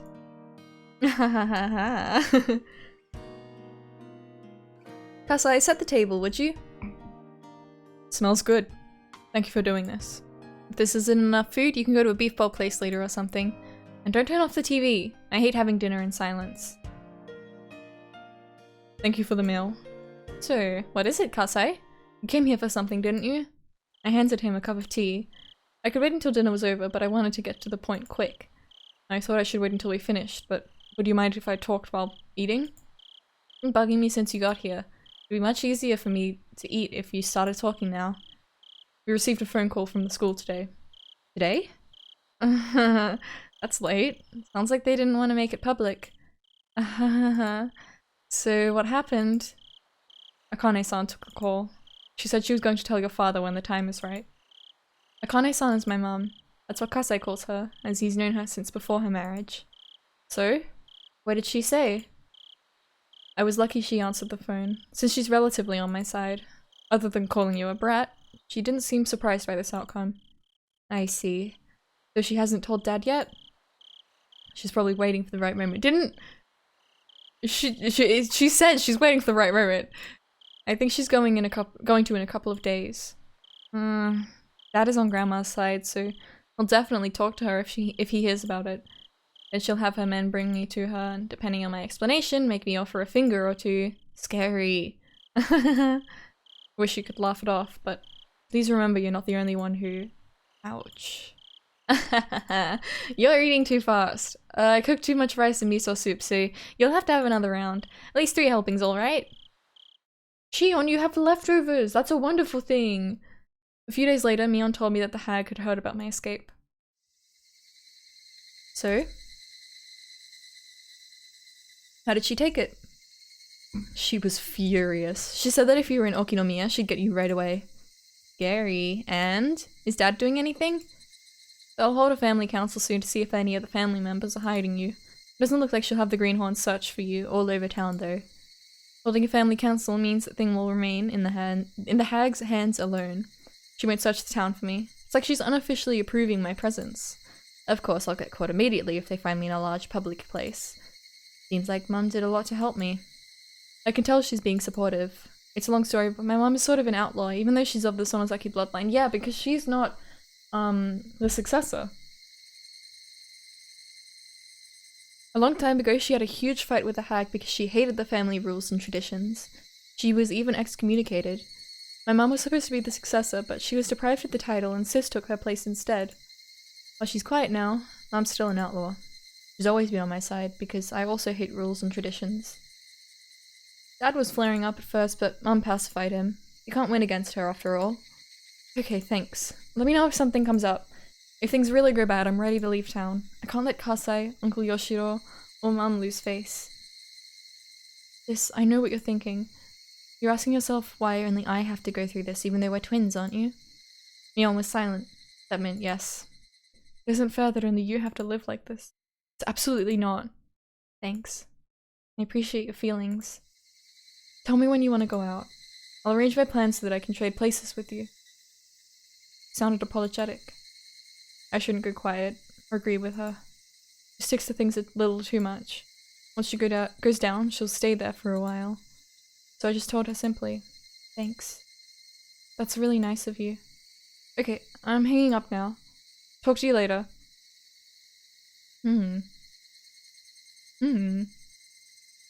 Interesting. Interesting.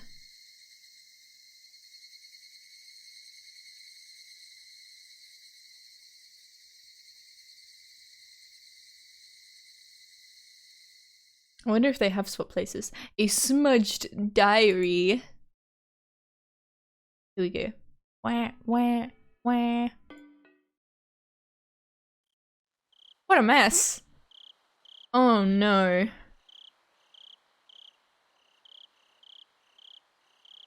Is this gonna be Satoshi? Satoko was crying while hiding behind my back. She's been crying while clinging onto me, so my back was wet with her tears and snot. It is. My aunt had been screaming hysterically, but she looked tired now. I suddenly realized that it was already past 1 in the morning.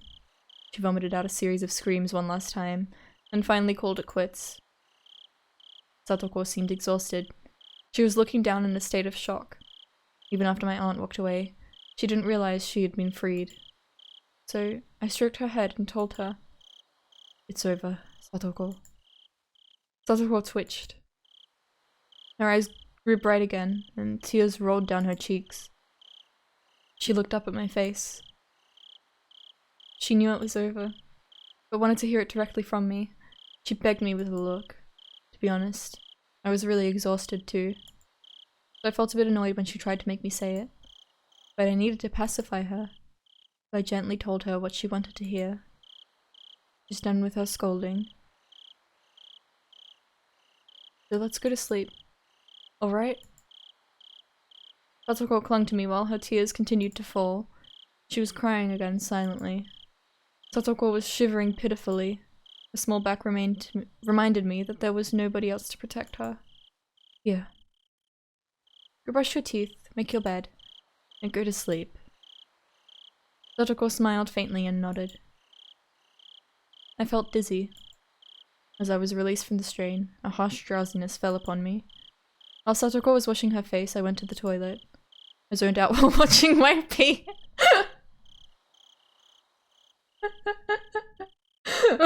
I'm sorry. I'm sorry. I can't take a line like that seriously. I just can't. It's impossible. Oh man. My dizziness. I always miss the shot. It's not funny. It's not. It's not. I felt like I was being sucked into the toilet. I couldn't even remember what caused it. Why did my aunt start screaming today? Oh, I'm that. Like, okay, like it's a very going to the toilet is a very normal human thing, and you know that's just a normal human thing that he did. He went through that, and he had to do a normal human thing. And he observed the normal human thing that he was doing. However, I cannot take that line seriously. I can't not laugh. It's impossible. It's impossible. It's like the gnome that pokes Shion. Like, I can't do that.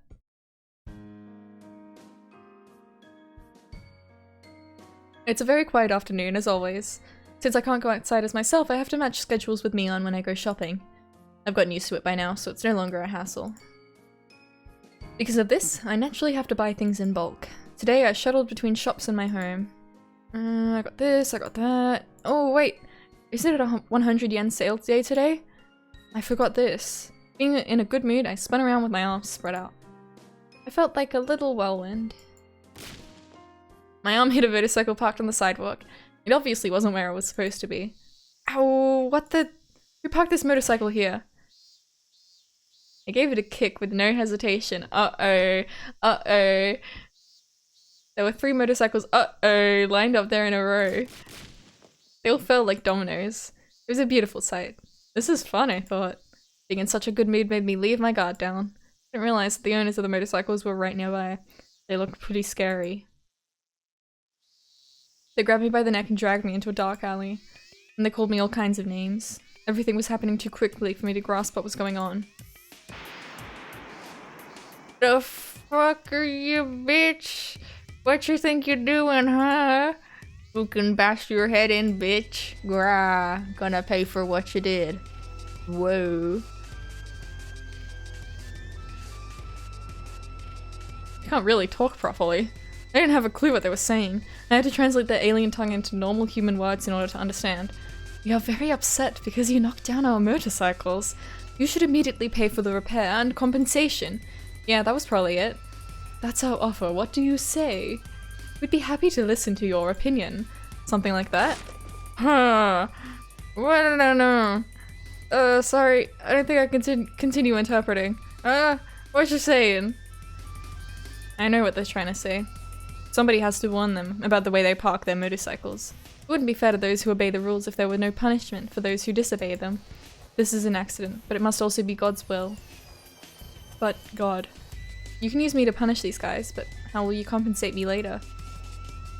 I heaved a huge sigh. Of course. I wasn't afraid of the situation at all, because of my super top secret ninja training. Because it wasn't a dangerous one for me. These two guys were yelling at the top of their lungs at a girl. They didn't look good doing it, and they had too many disadvantages. First, there was the differences in gender and the number of people. Even if I did something wrong, as men shouting at a woman, it didn't make them look like they were in the right. Added to that, there were 3 of them. It already looked like it was going to get violent. Second, the location. Picking a girl into a dark, narrow alleyway is already a bad idea, and on top of that, they're asking for money, not just an apology. Thanks to these facts, the public will be on their side. So this was a fight they couldn't possibly win. The only way for them to win would be to take my money before somebody finds out. Considering that, taking me to this narrow, secluded alleyway might have been a smart move, since fewer people will find out about the situation. She's so calculating. What the fuck? You're listening or not? I knew how slim their chances of winning were. From the very beginning, they'd picked the wrong girl. I'm Mion Sonozaki now. It'd be foolish to mug her in Okinomiya. Soon enough, the people of Hinamizawa would notice me and gather around. They don't spare mercy for their enemies, no matter what. The punks didn't know this area well. If they did, they'd have known how silly it was to rob Mion. Plus, the alleyway isn't always as empty as they assumed. This side street is a shortcut, which local people frequently use on their way home. In the late afternoon, many people will be passing through here. Their time had almost arrived. If I held off a little longer, the street would soon be filled with people. Then the punks would have to go away. I didn't have to do anything. I just had to wait in order to win. This is a simple fight like that. While they could hurl abusive collar at me. Jumped ahead there. While they could hurl abusive language at me or lift me up by my collar, they weren't actually going to resort to violence. Cheers to the educational system for ingraining the ladies first mindset. But as a wicked person, I wanted to toy with them a bit, even though I could win this by waiting. I wanted to paint them as even more villainous and drive them into a corner that would be even harder to talk their way out of. That demonic desire was rearing its horns. To put it plainly, I'd only need to act as the poor, helpless victim a little further. Like the pathetic, pitiful, tragic heroine everyone wants to sympathize with. In a case like this, I shouldn't start crying immediately, because they'd get nervous and draw back. If it were a truly threatening situation, that would work, but I needed something different here. I'd pretend to be strong at first. In fact, I thought, why don't I challenge them? She's getting so ahead of herself. And eventually I'd start trembling, my voice would fade, and I'd get tears in my eyes. It'd be even better if I played the role of a stronger who was slowly giving in to fear. Mion and I are probably the only ones who are capable of pulling that kind of stuff off. Well, I'm probably better than her. Why don't you let me go now? I already apologized. I talked back with a little hesitation. Am I getting tears yet? Yes! By the way, I've heard men can't shed tears on command. I feel sorry for them. Aw, that sucks, man. I'm sorry to hear that. 3 punks faltered a bit, due to my sudden change in attitude, but they soon started yelling at me again. I had to keep it going. That way they blatantly look like they're picking on a helpless girl. Please, forgive me. Ooh. What you doing? What's with this girl, huh? Maybe you should apologize like that from the start. It looked like they were laying off a bit. Did I overdo it a little? It'd be boring if they let me go now. At that moment,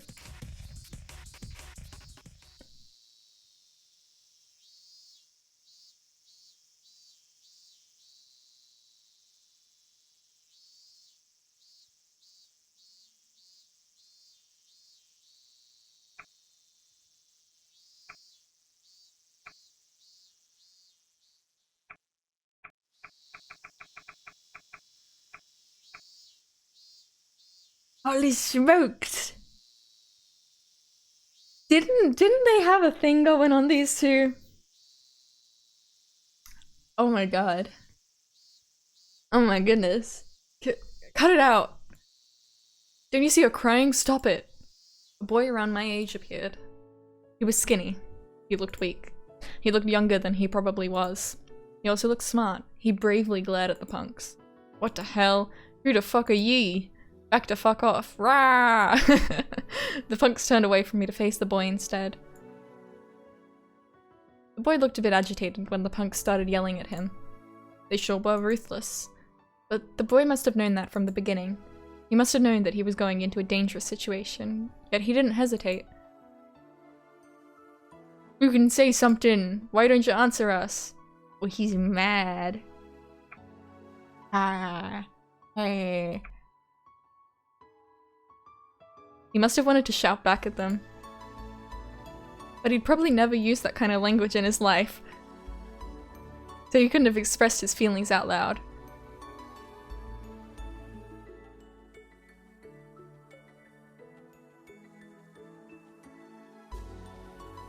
Nice music. He might have not even known what to say.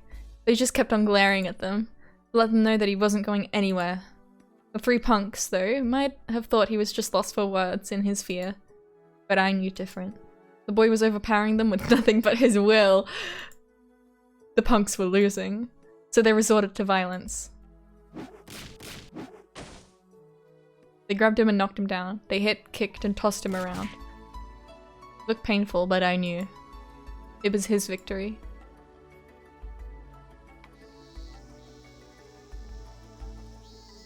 In the end, local passers-by stopped the punks. They made no further fuss and just went away. The boy stood up. He was covered in dust. What a cute smile! What a polite boy! He smiled when our eyes met and asked me if I was alright. He didn't look particularly okay himself, though. How could you step into a fight you obviously couldn't win? Pick your opponents better next time. He's so polite! I hesitated at first. He laughed, saying that he was watching from the beginning. That meant he had the option to walk away. But instead he worked up the courage and stepped in. That was reckless, not brave. He's so sweet! I wasn't expecting him to be like this! Oh my god! You're being a little harsh, Mion. You should at least say thank you. I saw you crying. No, I wasn't crying. That was just an act.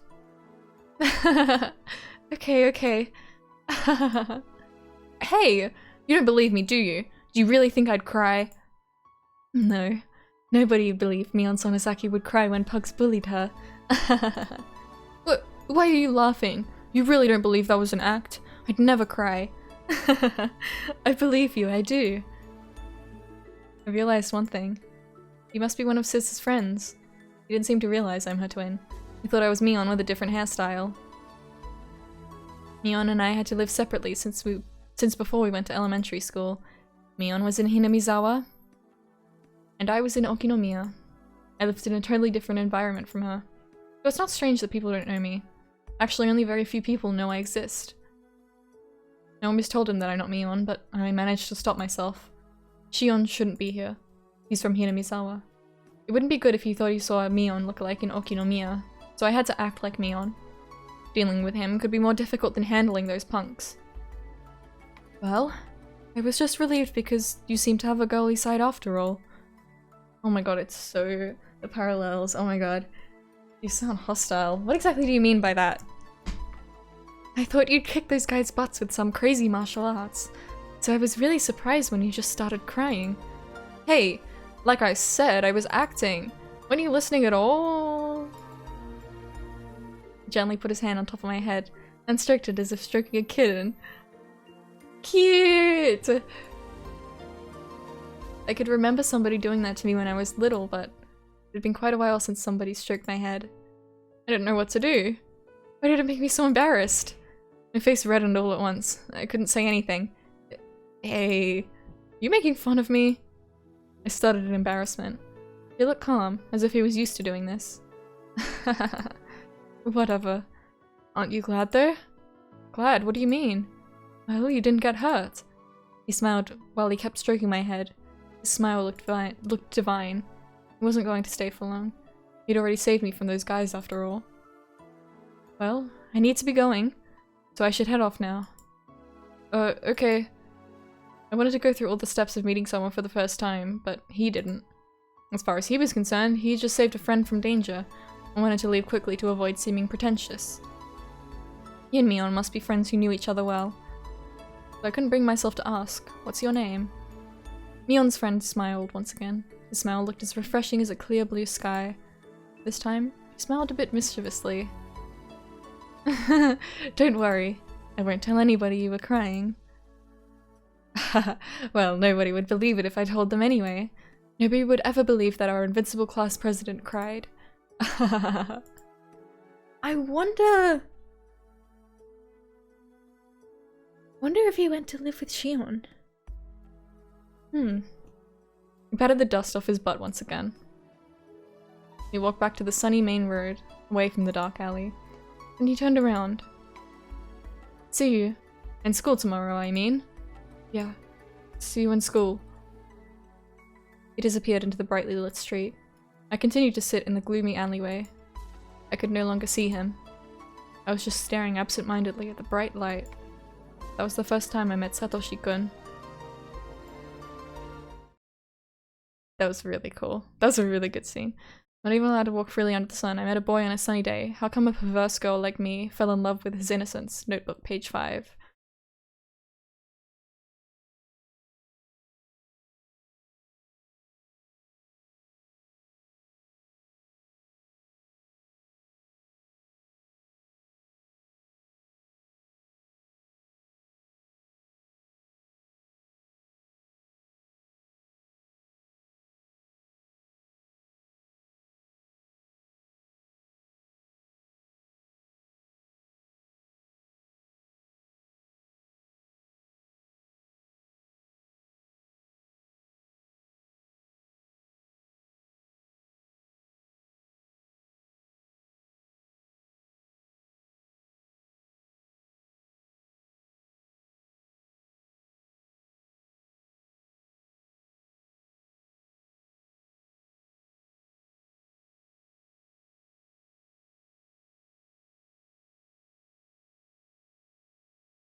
I'm back. I got soup.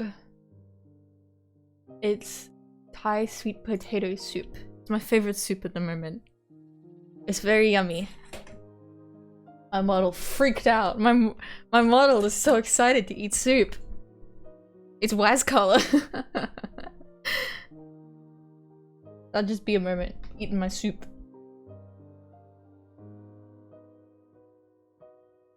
Wazzy soup. Yes. Awesome.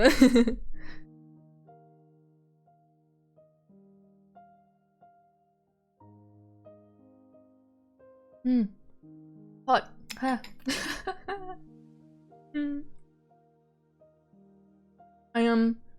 Waz World. I got a new guitar on Sunday. I got a 7-string guitar. It's really cool. I'm so happy with it.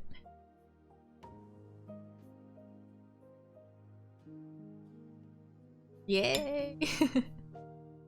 I'm also I'm gonna be playing like at a gig, which is kind of crazy. In a couple months, I think. I've never done that before. I've never played music. Like, I mean, no, I haven't, yeah. Yes. I was thinking about it. I'm like, God, if I play right. But yeah, so that'll be cool. That'll be cool.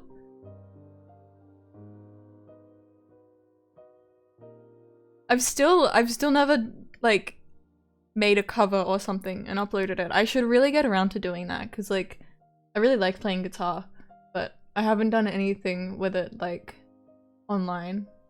Rockstar Waz is real! It's funny, because, my mom, wanted my little brother, to be a rock star.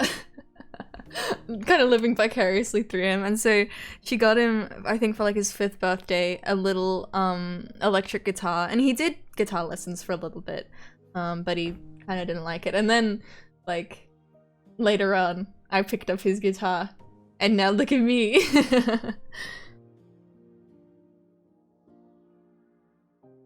Oh man, this soup is good.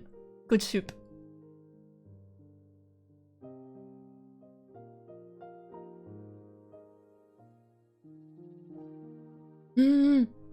Ha ha ha. Yeah. Eyes emoji.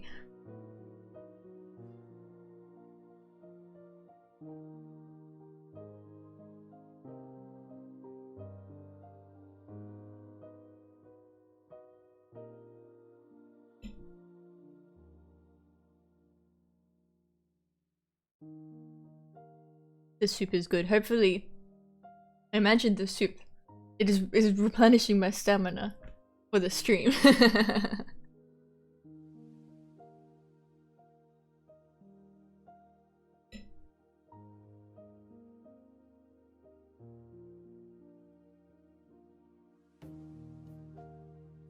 I feel weird eating on stream, but sometimes it's gotta be done.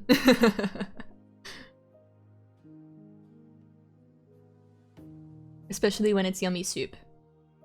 I want to eat yummy soup.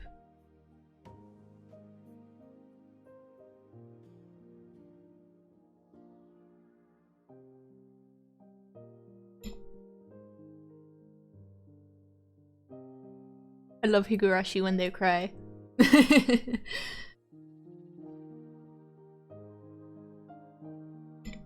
With my streaming schedule, or lack thereof, 3 stars out of 5?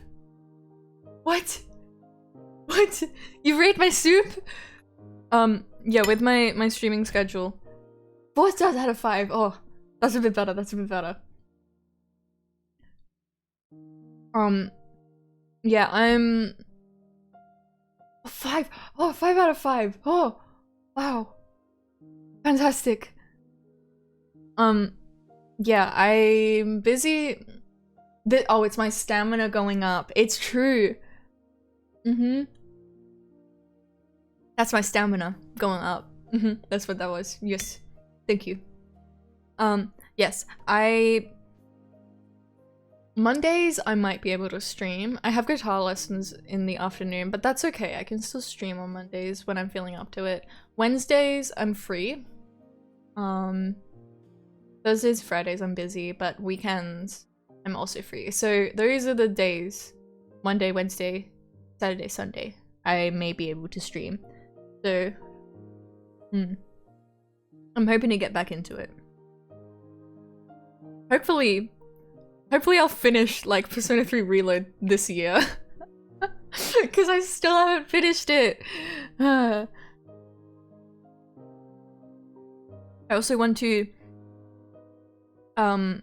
play the video game known as Off. I want to beat Off.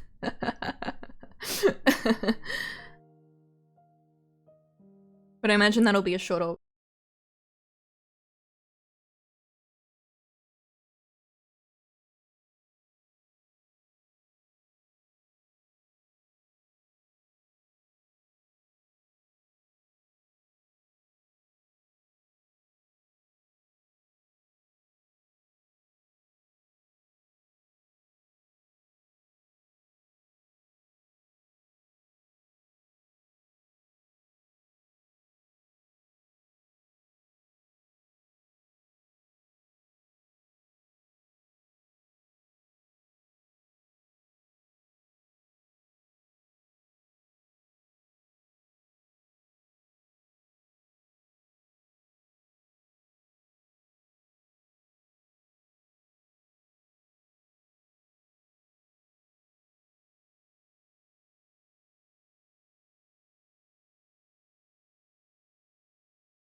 From earlier is called Satoshi Hojo-kun. Neon said that he's always daydreaming, though she didn't believe that he saved me at first. His little sister is always kicking his butt. Uh-huh. He has a little sister? Yeah, her name is Satoko. She's funny and shrewd, but is quick to cry when she's cornered. She's fun to watch, but things have been rough for her lately, so she's feeling a bit down. Sister came up naturally in the conversation. I tried to soak up every scrap of information about Satoshi-kun. Why? Why am I trying to ask so much about him? I asked myself that. The feeling I got when he stroked my head came back to me. Cause he's like the first like boy her age that she's seen in like 2 years, and he showed her kindness. That's why. I'm telling you why. It's sweet, it's sweet, it's sweet, it's sweet. I like him so far. As I asked myself that, the feeling I got when he stroked my head came back to me. I must have been blushing. Hello? Shion? Sorry. I'm here, I'm listening. To start, I hear Satoko's on bad terms with her aunt. Satoshi's mature, so he knows how to conduct himself, but when bad things happen, Satoko really lets herself go. What Sis told me was very interesting. She told me that the parents of Satoshi-kun and his little sister are dead. Satoshi-kun and Satoko are now living with their uncle and aunt. They don't seem like very respectable people. They're always fighting, and the uncle is cheating on the aunt. He mostly lives with his mistress. Satoshi-kun and Satoko entered into that unwelcome environment.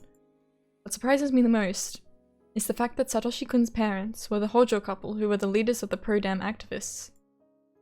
That fact must have added something to the situation. I don't know what kind of stance the uncle and aunt took during the dam conflict, but they must have taken some indirect blows. Satoshi-kun's parents died after bothering them so much, and even left them their children. The uncle and aunt obviously can't love those kids. Things have gotten worse this past year too. Women can be really nasty bullies. Goddamn women. Back at it again. Sometimes it doesn't matter who they're bullying, even if it's a kid. On top of that, women tend to care less about propriety than men. Okay. As a result, Satoko seems exhausted with it all.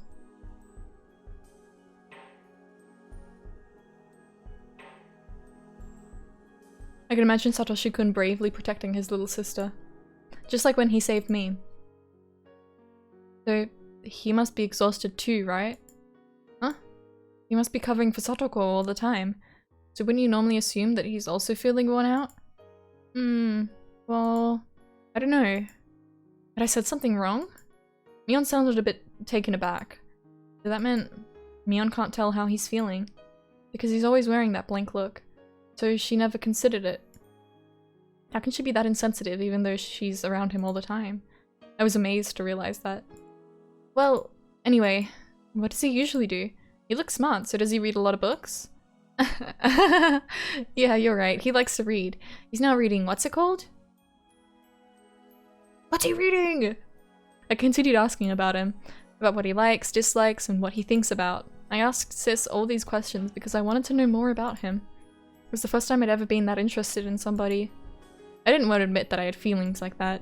Did I fall in love just because of a stroke on the head? Am I stupid or what? No, you know what? I think that's reasonable. When I remember the feeling of his hand on my head, my heart feels tingly. I tried doing it myself, but it didn't feel the same. I'm stupid. What am I doing stroking my own head? Sis, I'm done for. I became stupid. What? Why are you laughing in that weird voice? You would understand this feeling, sis.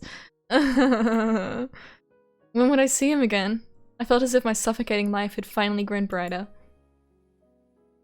Aww. Oh man.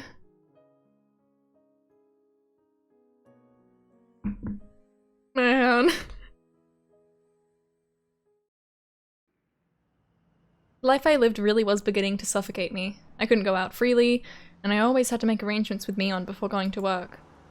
I thought my life would improve after escaping from the school, but in reality, it wasn't that easy. It's not healthy to live like this for too long. Without any friends to hang out with, I felt like I was hibernating. I'd started to feel the dangers of falling into boredom. All I could think of now was Satoshi Hojo-kun's face. I'd only met him briefly, but my encounter with him had a great impact on my new life. I felt like something exciting was going to happen. Really, I was hyped up like a little kid. The more I thought about it, I realized I'd been thinking about him a lot lately. This might be a crush. I felt a little ridiculous idolizing him in such a romantic way though. Then out of the blue, I got a chance to see him again. Oh? I saw a familiar face at twilight in the park. He was sitting on the swing. He looked like he was zoning out, or maybe deep in thought. He didn't notice me, even though I was right in front of him. I reminded myself to speak and act like Mion before talking to him. Hey! What are you doing here? Mion. You surprised me. You don't look surprised. I've been standing here for a couple of minutes now. Didn't you notice me? Have you? Sorry, I didn't. He smiled self-derisively and shrugged. He looked depressed, like something was troubling him. I wonder. Is something bugging you? You can talk to me if you want. Maybe I can help. I keep I keep looking at the line here. Like, is this meant to be his sleeve? Or does his body just do that? Is it shaped like that and the sleeve goes behind? Or is the sleeve in front and it's just like a really bad tangent? Anyways, I just can't stop focusing on that. Is something bugging you? You can talk to me if you want. Maybe I can help. No, that's okay. Come on, I owe you from before, Satoshi-kun. Or maybe you don't think this old man can be of any help? Don't you know how mighty I am? I'm okay. You don't have to help me. Huh. What is it then? You saying that you don't need help from a girl? Thinking him unfair, I puffed up my cheeks in a sulky gesture. Satoshi-kun noticed that and smiled. No, Mion. It's just... I messed up my swing when they needed me the most. I mentally rifled through all the information about Satoshi-kun that Sis had given me. He doesn't look like much of an athlete, but apparently Satoshi-kun belongs to a junior baseball team. They're called the Hinamizawa Fighters. I doubt he's very skilled since I didn't hear much about his contributions to the team. Maybe that's why he doesn't tell many people that he's a member. Given how he felt as a result of messing up, though, he must be fairly dedicated. I deduced all that from what Sis told me, and carefully chose my words so as to sound like her. What? Are you feeling down just because of that? Hey, it's not that easy to get over, Mion. I pat his back while chuckling. Satoshi-kun would probably call me insensitive. I knew I should listen to him, rather than trying to cheer him up. Acting like Sis was probably the wrong thing to do in this case, but I had no choice. This was just how she'd react in this situation. Instead of feeling down, you should practice even harder and aim for your chance, you know? Practice makes perfect here. Well, if you want to beat the opposing picture so badly you're willing to pull some tricks, then I might be able to help you in a few ways. There's no point if I cheat. Oh my god, he's so cute! I didn't expect him to be like this. I expected him to be way more like Keiichi. But he seems really sweet. Satoshi-kun hung his head after letting his regrets out with a big sigh. Surrender, defeat, resignation were all visible in that gesture of his. Are you quick to give up, or persistent? If you're a man, then don't you want to be a star and have your 15 minutes of fame? Satoshi-kun grinned and said yes. Of course, that'd be wonderful. That's not why I play baseball. I just have fun batting and throwing the ball. You can understand that, right? This old man isn't sure. I only love games that I can win. I don't understand how you can love something when you can't be the best at it. That really sounds like you, Mion. Having realized that I'm trying to make him feel better, he laughed along. No, am I gonna give him that laugh? He didn't look depressed anymore. I guess he was just feeling down because of the game. He wasn't as depressed as I thought. Maybe I just jumped to conclusions when I saw him sitting alone in the park. You always put forth your best effort to win. That's admirable, I think. Yeah, it definitely is. He smiled gently and stood up. Then he started stroking my head. All of a sudden. Totally wasn't prepared for that. Whoa. I thought this when he did this last time, but how can he stroke somebody's head so easily? I felt like I had turned into a little kid. Memories from kindergarten came to mind. My face must have been red. I felt embarrassed, but also like I was in heaven. Is this like he's gonna be able to tell them apart because one of them blushes and the other doesn't? Satoshi-kun stroked me as though petting a cat. I was blushing with my eyes closed. I felt helpless, like a girl being treated by the dentist with her mouth open and her eyes shut. What the fuck does that mean? Satoshi-kun didn't seem to notice my feelings at all. He didn't seem to care. I hate him. With my eyes still closed, I waited for him to finish. He suddenly withdrew his hand. I need to get going. My aunt wants some stuff, so I have to go grocery shopping. Okay. My voice faltered. I was so embarrassed. I'm going shopping too. What? You are? I thought the maids did all your household stuff. Shoot. I messed up. In the main Sonozaki house, the maids do everything. Therefore, Mion hardly goes grocery shopping, and she's bragged to some people about that. I should have known better. Still, it wouldn't be too hard to find an excuse. I just happened to be in town, so I thought I'd help out with the household stuff. Is that a problem? Oh, that doesn't sound like you. You always avoid doing boring stuff like that. You talk too much. Oh, stop stroking my head. Oh, oh. Oh no, it's sticking. It's sticking. Satoshi-kun seemed to be having fun with how embarrassed I'd get when he patted me. Anyway, I'd managed to talk my way out of it. He didn't seem to really care about the details. While walking with Satoshi-kun in the shopping district of Kami-ishiki, it suddenly occurred to me. Why had I messed up? I'd known Mion would never go grocery shopping. What an amateurish mistake. Did I make that mistake when I was pretending to be Mion? No. Probably speaking as Shion. I couldn't keep lying to myself. I had to just admit, simply because I wanted to spend as much time with Satoshi-kun as possible. It was easy to see why I was so attracted to him. I found something intriguing in my boring life, and I didn't have to feel tense because he thought I was somebody else, etc., etc. His easygoing nature made him fun to be around, and his habit of petting people on the head was fun too. From these symptoms, I could tell I was embracing the feeling of love. I was just casually enjoying that feeling. It wasn't that I fell in love with him. I was just having fun. I could simply spend some fun time with Satoshi-kun without having to think too much. Which one is broccoli? Aww! Green one or the yellow one? That's cauliflower, Satoshi-kun. Hey, could it be that you can't tell lettuce from cabbage either? I'm not that bad. I'm doing my best here. Satoshi-kun stared at the heaps of broccoli and cauliflower. After thinking for a while, he reached out for the wrong one. That's not it! Watching you shop is like being on a roller coaster. A lot of fun for me though. Got me. Satoko can't tell the difference either. Which is broccoli and which one is cauliflower. You guys are too funny. Sister told me that Satoshi was a flaky big brother to his nagging little sister. I hadn't met Satoko, but she must be having a tough time dealing with Satoshi-kun. He stumbles over everything he buys after all. That's cooking salt. It's mixed with pepper, it's different from regular salt. Oh, is it? I think I saw salt and pepper separate in a science experiment once. Stop making excuses and just put it back on the shelf. This is normal salt. What are you getting next?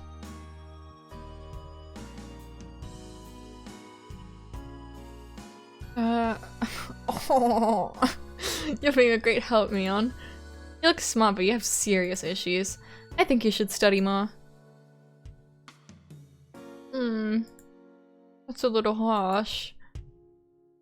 There. Is this it? In it goes. What the fuck? That's not it! Don't just throw anything in the basket, check the price and how many servings it is first. My first impression of Satoshi-kun was that he was strong and reliable. But the more I spoke to him, the more surprised I was at how clumsy and unreliable he was. How do I put it? It was hard to leave him alone. He was dangerous on his own. If he wasn't careful, he might start wondering, "You crossed the street when the light is red? Or was it green?" And get himself run over by a dump truck. Sweat drop. Your total is 1,780 yen. Do you have a member's card? Oh, yes, I do. Huh? Where is it? Oh, sorry, we can't seem to find it, so we'll be alright for today. I finished checking out, ignoring Satoshi-kun as he fished through his wallet full of receipts. That was horrible, Mion. You made me waste points. You go slowly fishing through your wallet to look for your member's card in the middle of the evening shopping rush. There was a huge line behind us. Didn't you notice all the evil glares from all the old ladies? Listen, at times like that, you should get it out before reaching the register. She's showing she's too familiar with grocery shopping. Mion would never. Oh, right. Oh, that's good to know. Not only when you go shopping. Same thing goes for when you ride a bus. Mion would never. She'd be driven around by like, horse and carriage. Satoshi-kun, I bet you don't open your wallet and start looking for change until you're about to get off and have to pay while holding up everyone behind you. Oh, everyone walks by me and pays their own fare. You know what that means? You're being a super huge bother to everyone. You need to have the money up beforehand. That's just good manners. Do you get it? Okay. You're scary today, Mion. Oh. No, I shouldn't do that. I'm just gonna ruin his character. Satoshi-kun smiled as if patronizing me. I couldn't believe it. He was definitely the type who made women want to protect him. Sure, he was fine as he was when he had a busybody like me around him, but I couldn't stop worrying whether he was able to function in society without someone like that nearby. We got plastic bags and sorted out what we bought. Satoshi couldn't put a pack of tofu at the bottom of the bag. I slapped his hand and put in a milk carton instead. Okay, there we go. Now your aunt won't freak out when she opens the shopping bag in her kitchen. Thanks. You helped me a lot. I think I'm very good at shopping. Just shopping? It's definitely not the only thing. Just kidding. I realized a few things while I was spending time with him today. He's not just bad at shopping, he's also chronically clumsy. In general, you could call him a slow thinker. That meant when he stepped into the quarrel with the punks, he must have needed a lot of courage. He might be a simpleton, but he's not stupid. He's aware of his weaknesses, so he must have been aware of the danger in that situation. He could have chosen to walk away even though I was in trouble, but he chose to be a man and stepped in. That was really admirable of him. Good boy. You did a great job. There. What is it? Don't stroke my head. I'm rewarding you for shopping successfully today. There. Making fun of me, aren't you, Mion? No, I'm not. Can you go home by yourself? Do you know how to get there? You are making fun of me. Satoshi-kun's sulky face flushed red. He's just too cute. So cute! At that point, I caught a glimpse of a billboard from the corner of my eye. Piano lessons called Abacus class. Junior baseball team members wanted. It was a posting for the team Satoshi-kun belonged to. It showed the day, time, and place of their next practice. But then, I knew just how flaky he was. I figured he must be just the same when playing baseball. Satoshi-kun realized that I was reading the posting. He looked uncomfortable and walked away. I know what you're thinking. I beg you, Mion, don't come to see me playing baseball. Am I right? What does that mumbling mean? I know I'm right. Satoshi-kun became quiet after mumbling something. It seemed like he couldn't say anything back since I had been right on the money. Satoshi-kun, you're just too cute. I don't think going silent is a good way to dodge the issue. Well, that might have just been the way innocent people like him would react in a situation like that. See you, Satoshi-kun. It's getting dark, so be careful on your way back. Aren't you going home, Mion? To Hinamizawa? I have to make a stop somewhere first. Don't worry about me. I'll help you this time. In return. I'm okay. What are you gonna help me with anyway? You should learn to support yourself before you try to help me. You're really mean today. Seemed to have some pride at least. He looked a bit upset because he was teased by a girl. But in contrast, I felt very satisfied. As a result, I forgot to keep my guard up.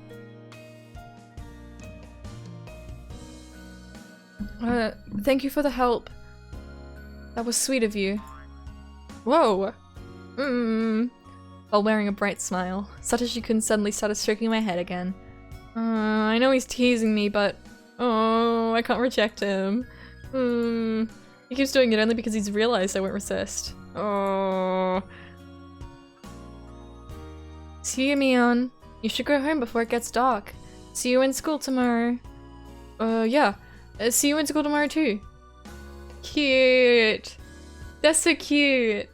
In fact, I wouldn't see him tomorrow at all. Felt awkward, but I had to settle for that. I had to thank Sis for letting me use her name. After I separated from him, I found myself giddy and wishing to see him again as soon as possible. I wanted to know more about him. I couldn't wait for my next chance to see him. Actually, maybe there was something I could do. Just like when I obtained my freedom from St. Lucia's, I could choose how to live my life. Whatever. It wasn't that complicated. I just wanted to tease him more. I wanted him to stroke my head more, and whatever.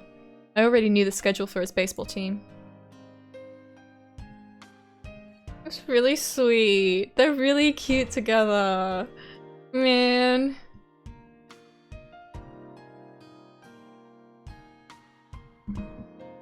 I wasn't expecting Satoshi to be all cute and sweet. I expected him to be nice, but like, you know? Okay. A crumpled diary. My aunt finally stopped her hysterical screaming. Today was just like any other day. I can't remember what set her off. Whatever it was, she changed subjects constantly anyway. It didn't matter. She went on past midnight again. The urge to sleep was pounding in the back of my head. Once Satoko had been able to relax, she fell down on the spot and started sleeping, still clinging to my sleeve. I carried Satoko to the bedroom and laid out our futons. Here, Satoko. Your futon is ready, so get in, okay? Satoko crawled in like a worm. She stopped moving once she was inside. I wished I could go to bed too, but I couldn't. My aunt asked me to do some chores. I had to get toothpaste after school tomorrow. I had to write it down somewhere. I had to make rice for lunch tomorrow. I set the timer. Right, I also had to repile the towels in the bathroom. That was the reason for today's scolding. Oh. He's always forgetting to do things. Poor kid. My aunt will get mad if everything isn't done the way she wants. Oh, and there was something else. I was working at the grocery store the next day. They wanted me to bring an apron. Did we even have an apron in this house? I'd never seen one. My aunt will be sleeping when I go to school, so I won't have time to ask her. What should I do? It's Mion helped me get that job, I don't want to screw it up. In that case, why don't I ask Mion about it at school? She might lend me one. Is there anything else?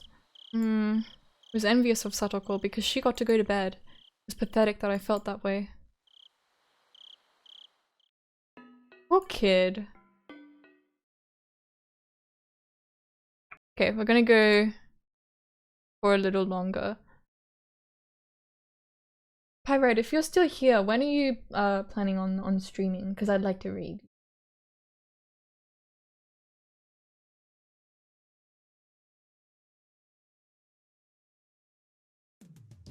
Hey there! How are you guys doing in the heat? This guy. This fucking guy. God.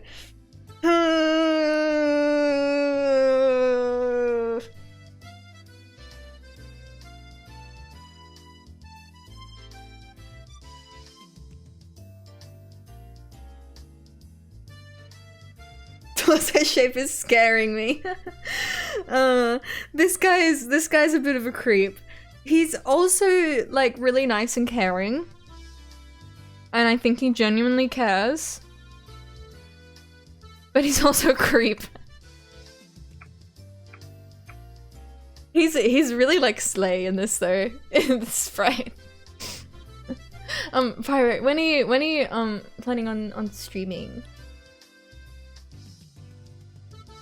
Oh, Mion-san.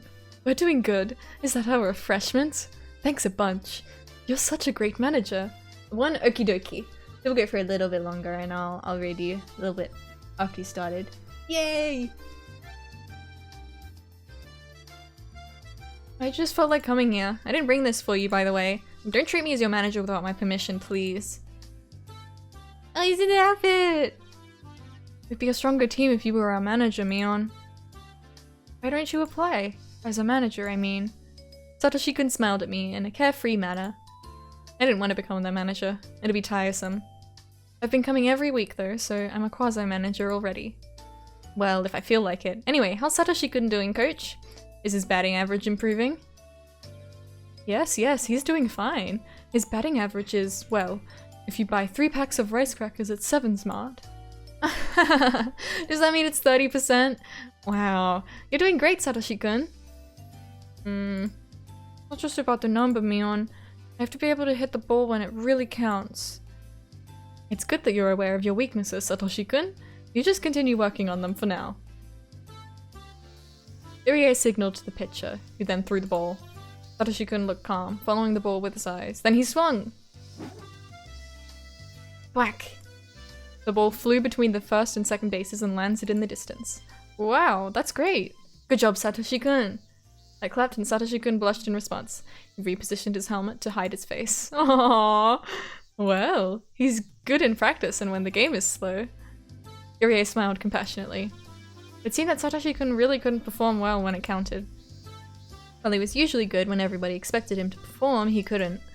I didn't think it was because of nervousness. He just couldn't do it. I think it's a perfect fit for Satoshi-kun's character. He seemed calm at first glance, but he's actually slow. Numerically speaking, you're a great player, but you need to be able to hit the ball even when things get serious. That's why you were an easy out in the match with the Ukita Jaguars the other day. Shut up, I knew that. If he'd been able to hit the ball then, he would have been a hero. What a shame. A hit could have put the offense into the lead, or at least given them an extension. That was when Satoshi-kun came up to bat. Irie wanted him to live up to everybody's expectations, but statistically, that wasn't likely to happen. Yet Irie insisted on giving him a chance, in spite of the fact that all the team members had suggested a pinch hitter. Ah, it would have been perfect if you could have hit it. Why didn't you? Why can't you hit the ball in a situation where it really matters? There was nothing I could do. I know I'm weak in a situation like that. I thought a pinch hitter was a better idea too. It's not about the match, it's about you, Satoshi-kun. Ah, you need to be more aggressive. Shouldn't you have thought the opposite way? Shouldn't you have insisted that you'd come up to bat no matter what everybody else said? I can't believe you wanted to give away the chance to some pinch hitter. Why are you so weak like that? Shion, calm down. Settle down, it's okay. Gonna make him cry. That's what I'm always telling him.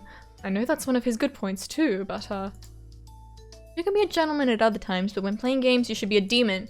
I think all men should have those two sides to them. You need to let your demon out, Satoshi-kun. You're native to Hinamizawa, so never forget that you have the demon's blood running through your veins. Are you listening, Satoshi-kun? I am. I'm not sure, but... What aren't you sure about? We're talking about you. So... Whoa. Satoshi-kun suddenly started stroking my head. He looked delighted for some reason. A blush immediately spread across my face. I didn't know how to respond. You're giving me advice, right? Thanks. I'll do my best. Hey, don't you try to fool me. I'm not. I'm just happy that you care about me. I couldn't resist his hand. I couldn't help mumbling like he does. Satoshi-kun ran back to the field, leaving me red as a beet. You feel good when you have your head stroked. You're a fucking weirdo. Get out of here. Depends. If it were you, I'd have to teach you a new martial arts technique. Oh, what a shame. Alright everyone, gather around. Why don't you split into groups and have a practice match? The Hinamizawa fighters are sort of a lazy team. The members gather simply to enjoy playing baseball, not to fight for victory. The Okinomiya Titans use this field too, but they practice on a different day of the week. They always train hard using dumbbells and stuff. Our team split into two groups and started a match, retaining their loose atmosphere. I'll keep track of the score. Coach, do you have a pencil? Thanks for helping out. Here. I took the pencil and the clipboard. I didn't know how to differentiate between recording hits and errors at first, but by now I was used to it. Jerry, what you got, Satoshi-kun? Oh, maybe it'll be too much pressure if I cheer for you too excessively. Just do okay then. That doesn't sound very encouraging either. Do your best. Time passed slowly that Sunday. Huge white clouds appeared in the sky. They made me feel healthy. Humans are born to be active under the sun. One of the parents was acting as umpire today, so Irie sat on the bench with me. We shouted words of encouragement to the kids while they ran to their positions. Any other baseball coach would constantly berate them, but he was much more generous, like a kindergarten teacher. And let the kids have fun while watching over them. To other baseball players, it might look a little naive. Surprised you guys can do well with only a small amount of practice. Kids in Hinamizawa romp around every day, so the amount of exercise they get surpasses that of the city kids. Besides, too much training is not always effective. Wow, you think completely differently from the Okinomiya Titans. I can understand why their coach hates you. It's not about being right. Matches exist for someone to win after all, so prioritizing victory certainly isn't wrong. I think it's admirable to aim to victory together, but the goal of our team doesn't happen to be victory, that's all. The Hinamizawa fighters and the Okinomiya Titans had been rivals for a long time. Both teams shared the same baseball field, for one thing. And originally there was only one team, but the people living in Hinamizawa left and made their own. Anyhow, we were rivals. The Okinomiya Titans were strictly about winning, and the Hinamizawa fighters were just about having fun. Surprisingly, our scores weren't that different, which meant our team had something they didn't. Even though I couldn't put it into words, I knew what made that happen. Hey, Team 1, no slacking! You can make up the 2-point difference pretty easily. Team 2, no slacking either. Still, some parents would criticize our coach for being too lenient. But still, others would strongly agree with him. Which side would I take? The latter? I couldn't really say for sure. The reason for this was that Irie had an obnoxious habit of sexual harassment. That's a bit more than an obnoxious habit. What the fuck? In particular, he had a fascination with maids, but I should talk about that some other time. Ah, Higurashi. Satoshi-kun let the ball pass twice to see its trajectory, then hit it on the third pitch and ran to first base. Oh, he did it! He's so good when he's relaxed. In the beginning, he used to get tired very easily. He's improved quite a lot since then. He really does look kind of like a bookworm. I wonder why he started playing baseball in the first place. All the other kids who joined the baseball team loved baseball. They'd go out to play in the fields outside of practice. That's why they all had an aptitude for it. But Sis never said that Satoshi-kun exercises intensively in school or anywhere else. He only likes to read. That's why I didn't understand why he started playing for this team to begin with. That's because I invited him. Is that so? You recruited him? Did you notice some sort of hidden talent? Is it like he wants to train him up so that he can protect Satoko? Excuse me, can I have a cup of barley tea? Ah, thank you. Irie asked for tea in a suspicious manner. While he constantly joked around, I knew he was actually a very mature person. I assumed he was trying to evade my question. Is there a particular reason? Irie pretended he didn't hear me, but I pressed him on it. In response, he shrugged and began answering the question. Think you might be able to guess. What would be Mion Sonozaki's guess? I quickly searched through the data I had on Satoshi-kun. I came up with Satoshi-kun's family circumstances. He lost his parents in an accident a year ago. Since then he's been having a tough time at his uncle's home. So you invited him so that he could vent? Sports are great. You can free yourself through exercise. I thought that as long as he concentrated on something else, he could forget about his troubles at home. You know he's usually sort of a daydreamer, zoning out all the time. Is he still stressed? I knew Satoshi-kun must be suffering, even though he didn't look like it. But Mion Sonozaki never pays attention to things like that, and I had to act like she does. Satoshi-kun got really sick after his uncle took him into custody. He had many clinical symptoms, but the causes were unknown. Interesting. Satoshi-kun often got sick after he was taken into his uncle's custody. He suffered from fatigue and migraines. He suffered from a lack of energy and sleeplessness. The coach, Dr. Irie, soon realized Satoshi-kun was suffering from a psychological disorder. Most of the people in Hinamizawa knew how bad Satoshi-kun's environment was. It was natural for him to become sick because he entered that bad environment right after his parents' deaths.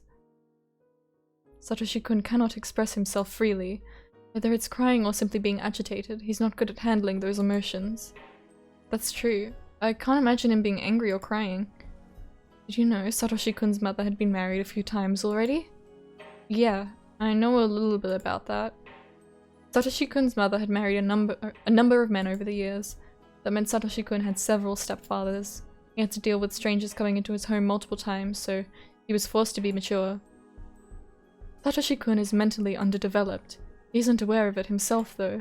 He didn't have time to cry, laugh, and throw tantrums in his childhood. He was forced to become a grown-up in just a short time. That doesn't sound right. Children have to behave like children in order to grow.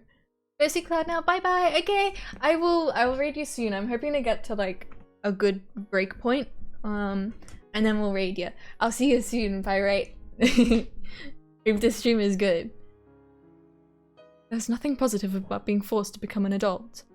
Not only was Satoko's current relationship with her aunt conspicuously terrible, I heard that her relationship with her previous stepfathers weren't good either. Satoko always caused problems, and Satoshi-kun would always step in to protect her. I thought his physical symptoms came from the stress his body was trying to warn him. That's why Irie invited Satoshi-kun onto the baseball team. He told Satoshi that he needed a new member, or something like that. He hesitated at first, but after I talked to him at the clinic a few times, he began to open up to me. First I invited him to come to see the practice, then I suggested he try batting. I eased him into it. You know, this guy might be a creep, but he's also, like, this is what I mean, he's really nice as well. Really caring. Sports works excellently for Satoshi-kun. His health quickly improved and he started to become interested in baseball and practice batting. He was soon able to swing beautifully and he learned how to see the trajectory of the ball. I can imagine that. He likes to read, so you must have read a book titled How to Play Baseball or something like that. He's become a good batter very quickly. He's put forth a lot of effort. Though I wish he could actually hit when it comes down to the wire too. Ha ha ha ha. Are you guys close? I think so. He talks to me about his problems, so I guess that's a sign of trust. I feel a bit jealous of how confidently Irie said that. While Satoshi-kun and I were friends, we weren't so close that we'd open up to each other like that. Oh, are you jealous? About what? Taken aback, I blushed. Irie started laughing at me. Please stay as his good friend.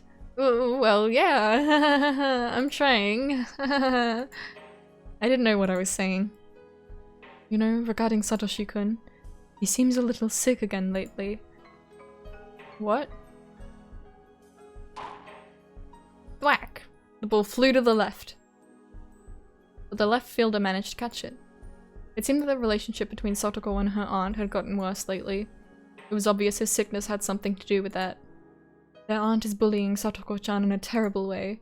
She's become worn out after all that, and... So, Satoshi-kun is also worn out from covering for Satoko, isn't he? I wasn't interested in Satoko, so I switched the subject back to Satoshi-kun. I didn't know much about Satoko. I knew that she was a big part of Satoshi-kun's life, but I'd never been interested in her until today. She must have been building up self-esteem and taking care of her unreliable brother. That was all I knew about her. But considering Satoshi-kun's personality, even that goofiness of his might have been an act. Maybe he was trying to make her feel good about herself by letting her take care of him, if only unconsciously. When he's alone, he's surprisingly strong. I realized that only recently, so I couldn't help but think that his whole life is constantly affected by Satoko. Satoshi-kun managed to get along with his stepfathers even though he experienced some stress. He was even getting along with his aunt. But in order to protect Satoko, he always had to step in and suffer. I didn't really know anything about Satoko, but I had to admit I felt hostile towards her. I felt jealous because she was monopolizing him. It seems that their aunt has been tyrannizing Satoko-chan even more lately. It must be what's causing Satoshi-kun's sickness. Irie heaved a sigh. He said that Satoshi-kun had been absent, or as he said, Satoshi-kun had been absent a few times lately. He seemed a bit tired too. He looked normal when around everybody else, but he looked a bit depressed when he was alone. So you invited him to join the team to relieve his stress, did you? Yes, that's right. But he looks stressed again now. How can we save him this time? I don't know. Irie smiled powerlessly. I couldn't help feeling a bit disappointed about that, because Satoshi-kun put his trust in him. It's between you and me? Satoshi-kun recently told me that he wanted to leave the team. How come? He claimed he was tired of it. That's what he said, but I believe he actually wants to spend more time with Satoko-chan. He thinks that Satoko-chan might end up being tortured while he's at practice. I think he's concerned about that. I was left speechless for a while. Satoko again. Satoko. Why did Satoshi-kun have to sacrifice so much for her? Just by ignoring her, his stress would melt away. I wonder if she convinced him to run away. Ooh. Of course, I knew he couldn't do that. If that were the case, then the blame lay with his little sister. I knew how badly she'd been treated. That only happened because she made things worse for herself. It was her fault that she couldn't establish a decent relationship with her aunt. If Satoko were more mature like Satoshi-kun, her home life wouldn't have gotten so bad. Satoshi-kun wouldn't have to suffer those indirect blows. In the meantime, the baseball team's practice match had become one-sided. It wasn't even worth watching anymore. Members of the losing team were just goofing off. The sky had turned cloudy too. It was depressing. Didn't look like it had rained soon though. The grey sky hadn't brought along any cool air. It just felt disgusting. Irie became quiet. He was looking down around his feet. I, meanwhile, just stared at Satoshi-kun. To me, he didn't look active anymore. He was once able to enjoy playing baseball, and he felt fine. But he got sick again, just because the relationship between Satoko and her aunt had deteriorated. I couldn't help but say it. Couldn't we do something about Satoko instead? It was just a murmur, but Irie had definitely caught it. What do you mean, Sonozaki-san? Not that complicated. If Satoko was stronger, Satoshi-kun wouldn't have to deal with stress. I think Satoko is the cause of everything.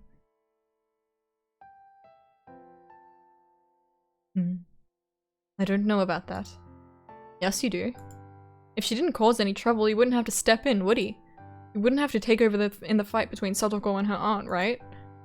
Satoshi-kun never got scared of any trouble. No matter how formidable the enemy, he'd bravely stand up to protect the weak. I knew that because I could vividly imagine it.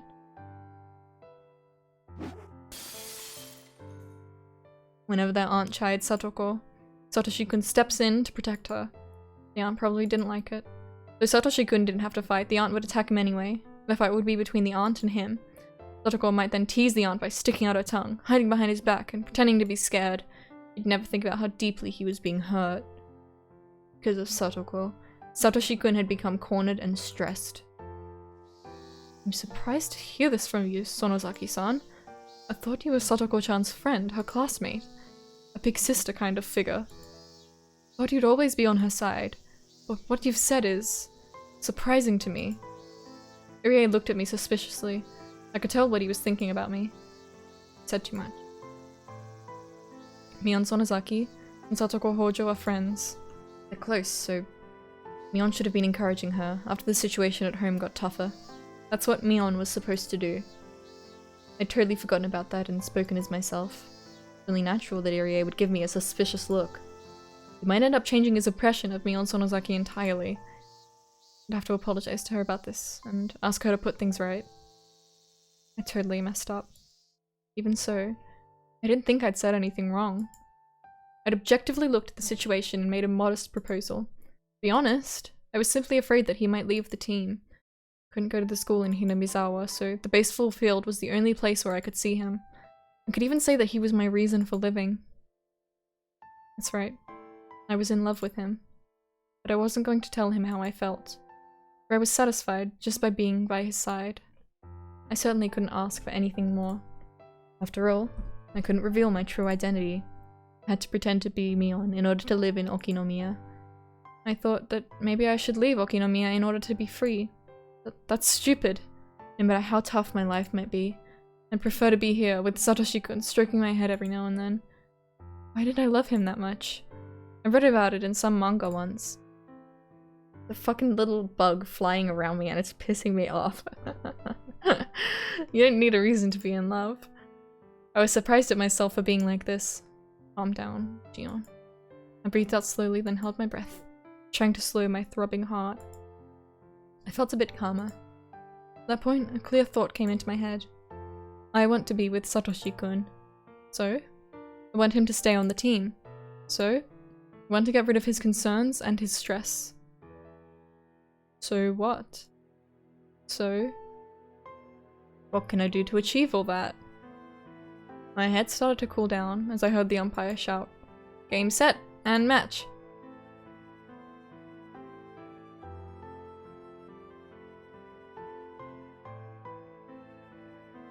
Ah. She's gonna kill the aunt and convince— okay, some days I see him, some days I don't. A clear sky gets cloudy and rain will always stop eventually. I thought his absence was just like that, but he was actually on the verge of breakdown. No, page 19. Oh. Okay, we are going to stop here. I'm going to raid Pyrite. It's gonna be a tiny little raid, but that's okay. Pyrite.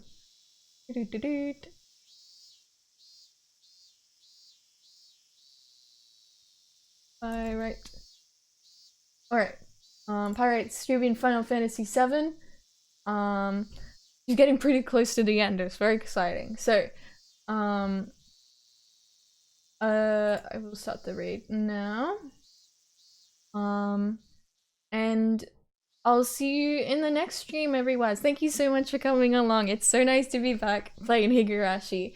And, yeah, I'll see you in the next stream. Bye bye, everyone. See ya, see ya, see ya.